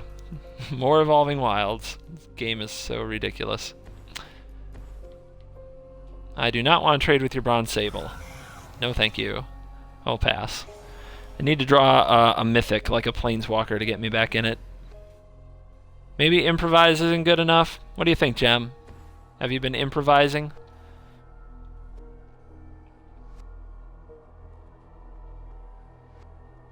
So far, most of my improv has not gotten the laughs I would hope out of improv, or the smiles even. Yeah, Bronze Sable, you may hit me.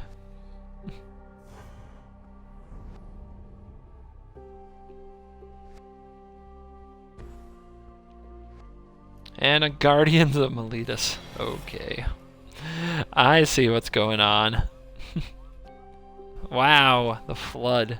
The flood is real. I mean, look at this.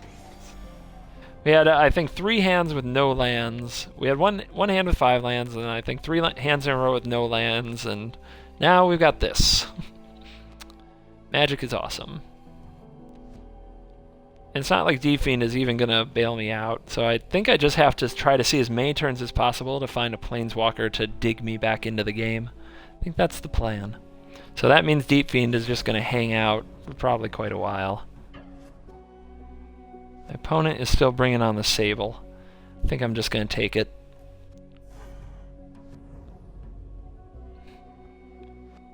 Deep Fiend Ambush will probably be a thing, but I hope to get something better, like a Chief of the Foundry. Okay, a Servitor. That might be worth it, just to try to draw out of this ugly mess I've made.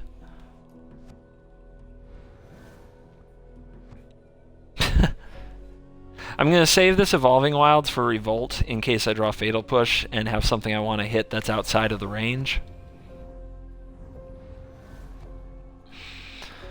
Wow.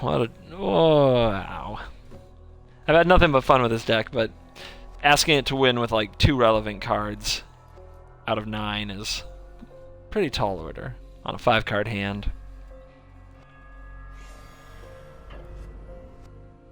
Alright.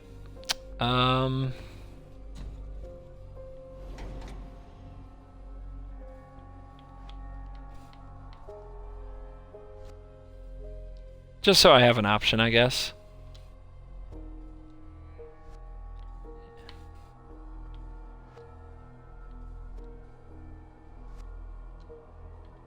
And it's not letting me do what I want to do, so we'll just stop it right there. Well, opponent, you got a counterspell? Just for the rubs? You gonna rub it in on me? I guess Welding Sparks would kill my Deep Fiend. But I don't think anything could stop me from being forced into going for it there. Well, that's brutal.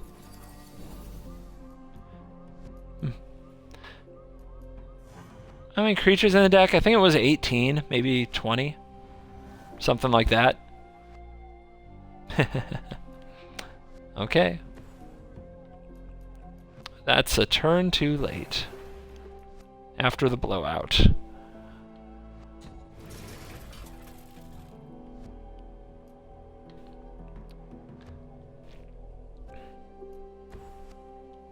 Still gonna hold that Wilds.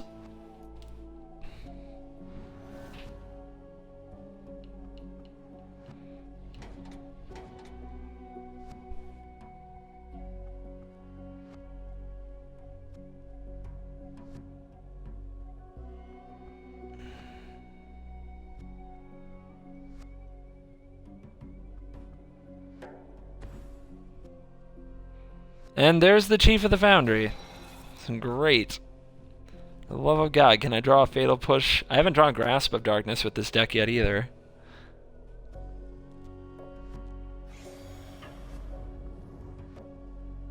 I think I just take it. Okay, you have Titan Strength too. Awesome. Opponent's balling out of control. Come on, Kalitas.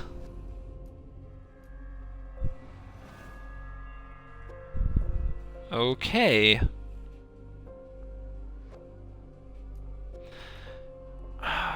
Well, if we hit the right sequence of cards, maybe okay.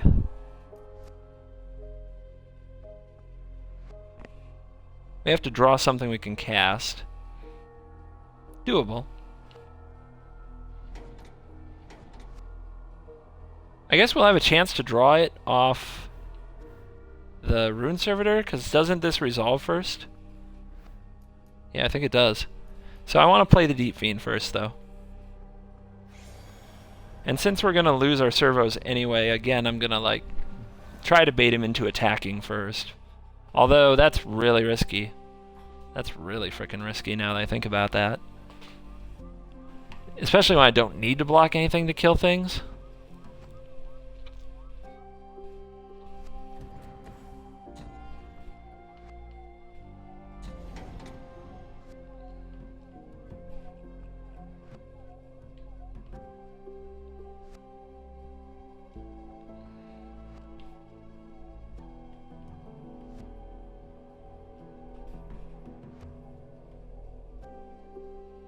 I guess that's too risky. Come on, unselect. Jesus. So weird. I better think about that now, not while I'm selecting, but before I do.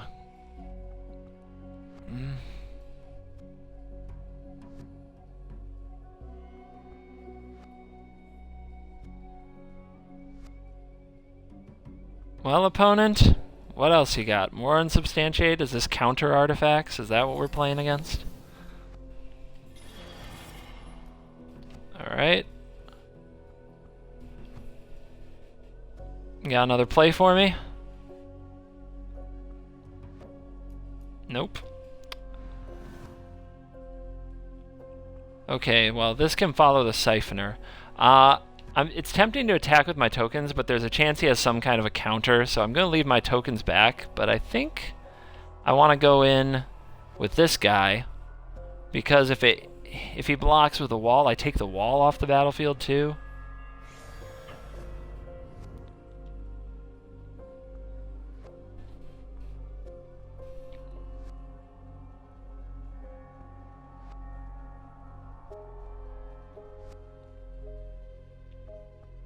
Again, we left these back, let's see.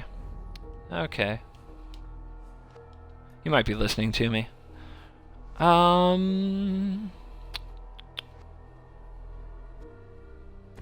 yeah, we go for that.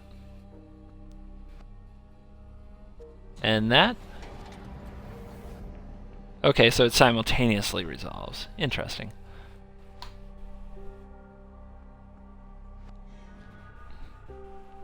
Oof. Didn't leave up double black. Big mistake. Big mistake. Oh, I couldn't have. I couldn't have. Not a big mistake. Just situation I'm in. And I get twin bolt. Nice. Wonder how much more burn is coming at me.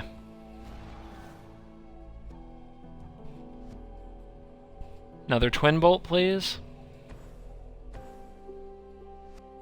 Okay, Whirler Rogue. Nice. Frickin' great.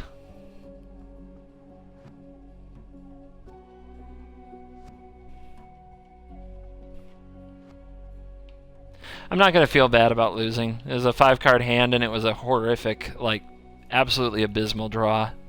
I could have played it better if I knew that what the top of my deck looked like, but I did not.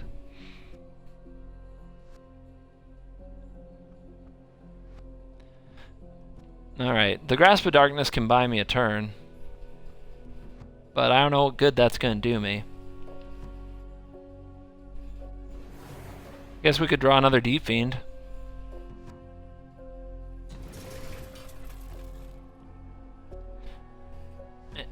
I still better save for the Fatal Push, as I may need to kill that Whirler Rogue next turn, so that might do it.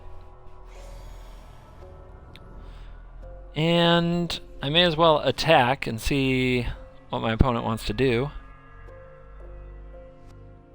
The right play is to block, but he was scared too before, and he's scared again. Okay, that's good.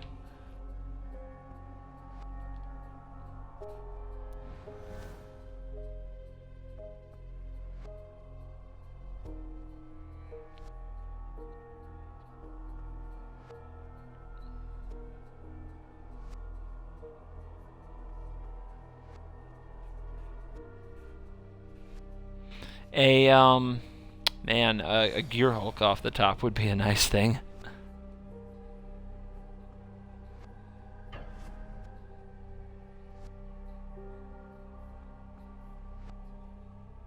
Here he comes.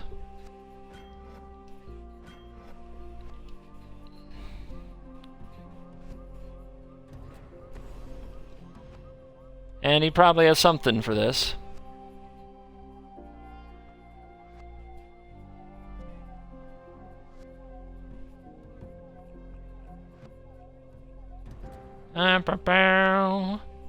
Anytime.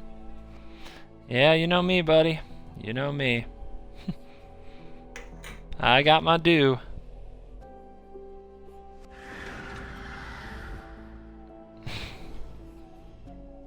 Wow, you are a dick, sir.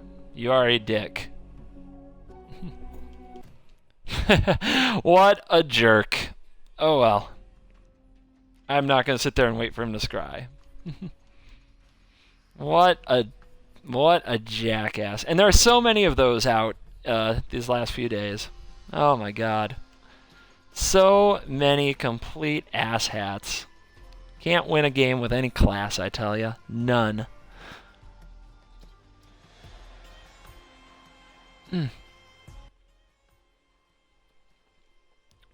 Give me a rematch. Pretty please.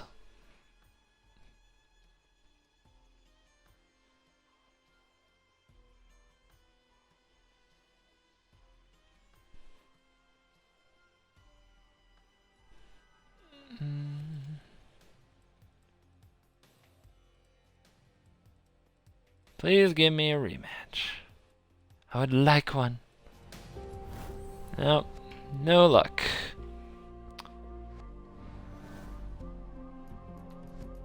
And I guess I'm too scared to mulligan now after that horrific 5-card experience, so we'll just get this going. Worst case scenario, it's we're on the play with a Whirler Rogue and a Smuggler's Copter attacking that turn. Now, if he's playing control, that's not good. If he's not playing control, everything's fine. But we're opening on blue and black.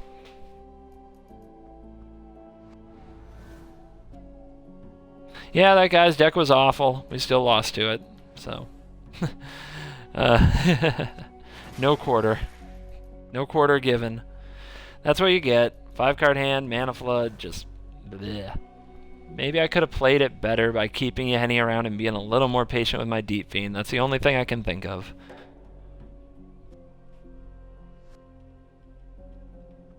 Yeah, we still have smugglers, that's right. Not banned from duels. OP.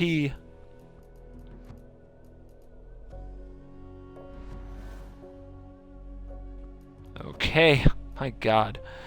Evolving Wilds. When it rains, it frickin' pours. This is my second game in a row of drawing 3 straight Evolving Wilds. 1 in the opening hand, and then 2 off the top.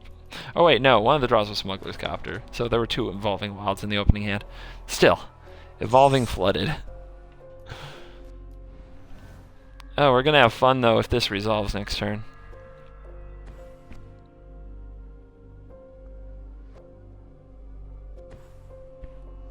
And it will.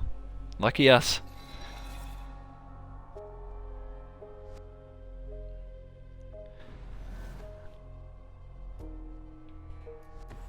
Alright, to work. Let's fix this hand. I am so just blah. So unimpressed with the draws. We had some awesome draws in the first 2 games where it just felt like every draw was great, and then all of a sudden, land, land, land. All you get is land, land, land, land. You only draw the land. Let's see how many lands we can draw off these Smuggler's Copters, kids. Let's see how many land, land, land. Yay, that's not a land. Land, land, land. That is not a land. I could discard it though, but nah. I'll keep the energy. I could draw the Siphoner, so yep. Hallelujah. At least this time we're flooded with double copter power. See how good Smuggler's Copters are? They even fix stainless shuffling. when they're drawn in 2-ofs, when there's only 2 in the whole deck.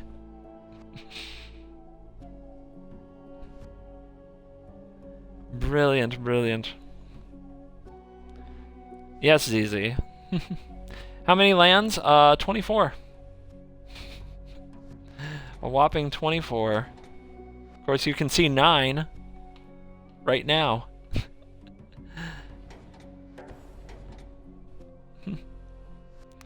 And here comes the chief. You gonna attack me with that, chief? Guess you feel you must. Yeah, 2 smuggler's copters really does even it out, and I should stop complaining.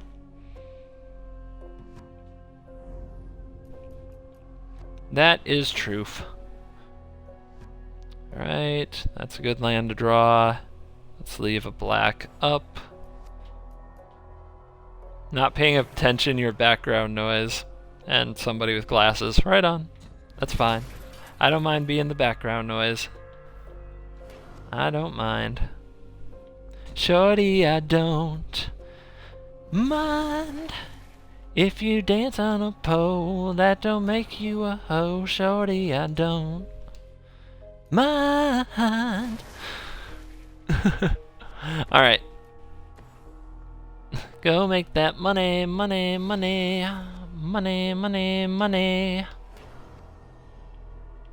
I don't give a shiz. Go and handle your biz. You make that money, money, money. Alright. Rogue unblockable. These make it unblockable to get max damage through for 9. Yes.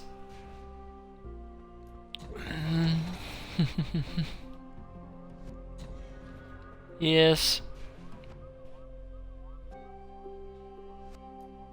Voice is angelic. I'm glad you're having... If you're having fun, I'm having fun.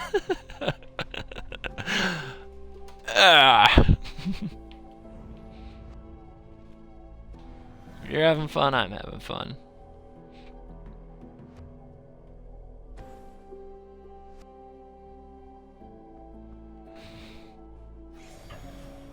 Always time for some Usha, or Chris Brown, or whoever. Doesn't matter. Get in there, Weaponscraft. You did your thing. I've got someone else to trigger my Deep Fiend if I draw it. 2 someones, really. Oh, yay, Languish. Good for ya. Languish in his Chief of the Foundry deck, everybody. Everybody witnessing? Everybody witnessing? That's how you sequence. Alright. But it's all good. I got more. Got more where that came from. Opponent's still gonna die. Yeah.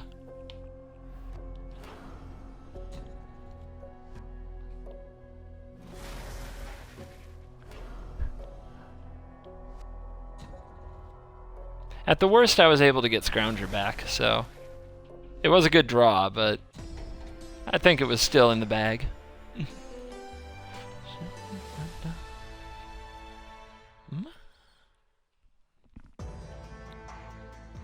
Alright. Oh man, I keep on saying this will be the last game, and I keep on not being able to leave.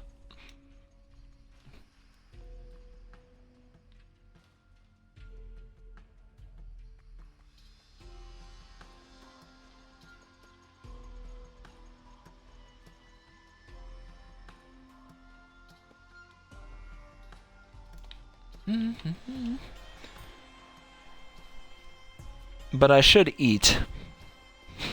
I only had potato chips for over 24 hours. Yeah, he had no problem board wiping himself. Hey, at least he knows how to wipe himself. Could be worse.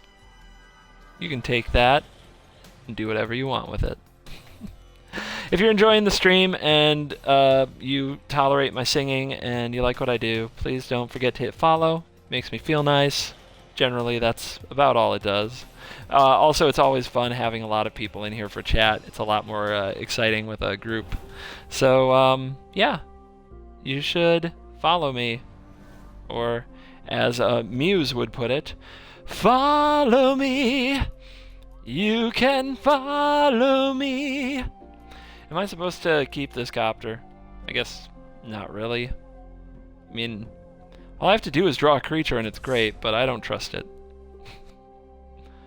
Yeah, now I have to draw land. That's harder. Oh well.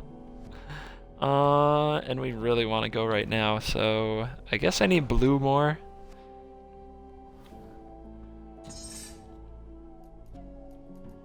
Follow me, put your trust in me.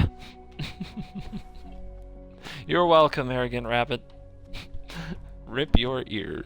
Yep. Come for the magic, stay for the music.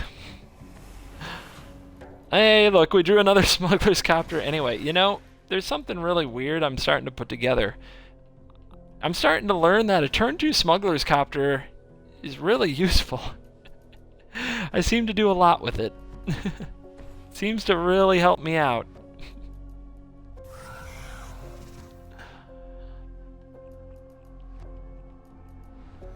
What do you guys think? Do you guys have a good track record with smuggler's copters? Feels a little busted to me. Let's see what we draw.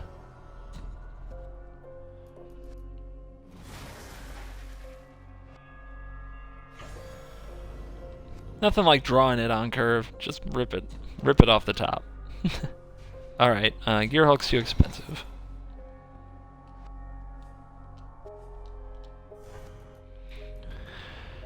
Don't want to give our opponent the free show. I want to make sure I play my Whirler Rogues, so I'm going to... Or am I going to do this? I guess I have the Aether Sphere Harvester, so I can fuel my hub with the Harvester, so I can get the Swamp. I was worried about running out of blue mana, but not a big deal if I have the Harvester ready. Good old black-white vampires.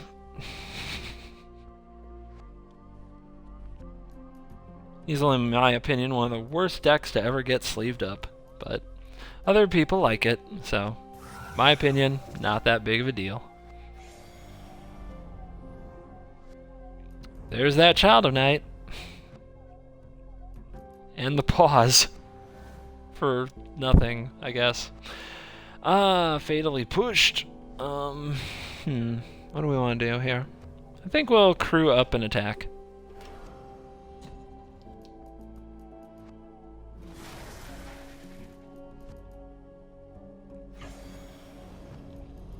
Yeah, Smugglers was born OP, man. Recently banned. So with that in mind, do I keep the second one? I actually don't think I do. Redundant copy. Alright, Yahenni, get out there. It's a good blocker. I can sack my Scrounger to make it indestructible, and Scrounger can come back later.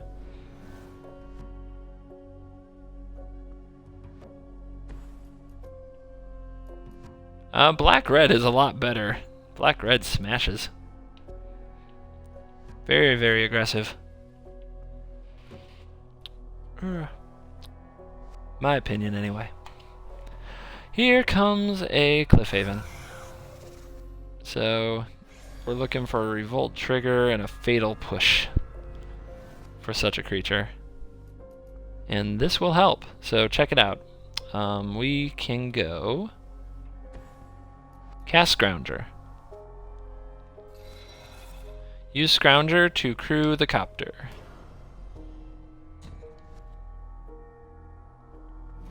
Just milking the value. Sacrifice Scrounger for indestructible. Fatally push the only creature that can make a good block. Get a +1/+1 counter on Yahenni. Attack for 9. Do not draw a land. I guess we'll discard a Whirler Rogue, as we probably won't have the time to play them all.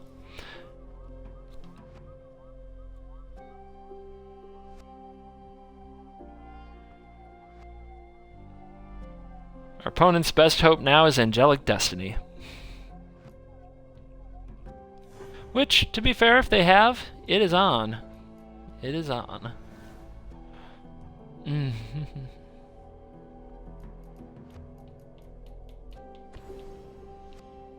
Bone Splinters. Target? You don't want to do it that way. There you go. There you go. Good boy. Target, Scrounger. Okay. I can sack it to Yahenni for indestructible in case he has two bone splinters to use this turn. Yahenni goes to a 4/4 because the Child of Night was sacrificed. I wonder why our opponent kept the Aristocrat. Our opponent is reprisaling Yahenni. Unfortunately for our opponent, Yahenni gained indestructible. Now the opponent is bone splintering Yahenni, sacrificing their last creature to do so, and Yahenni is still indestructible. Well, here's the thing. Okay, Yahenni wasn't a 4/4. Like, when I saw this sequence, I thought he could have done it a different way, but Yahenni was not a 4/4 when we gave it indestructible, so he never had the opportunity to kill Yahenni with the reprisal.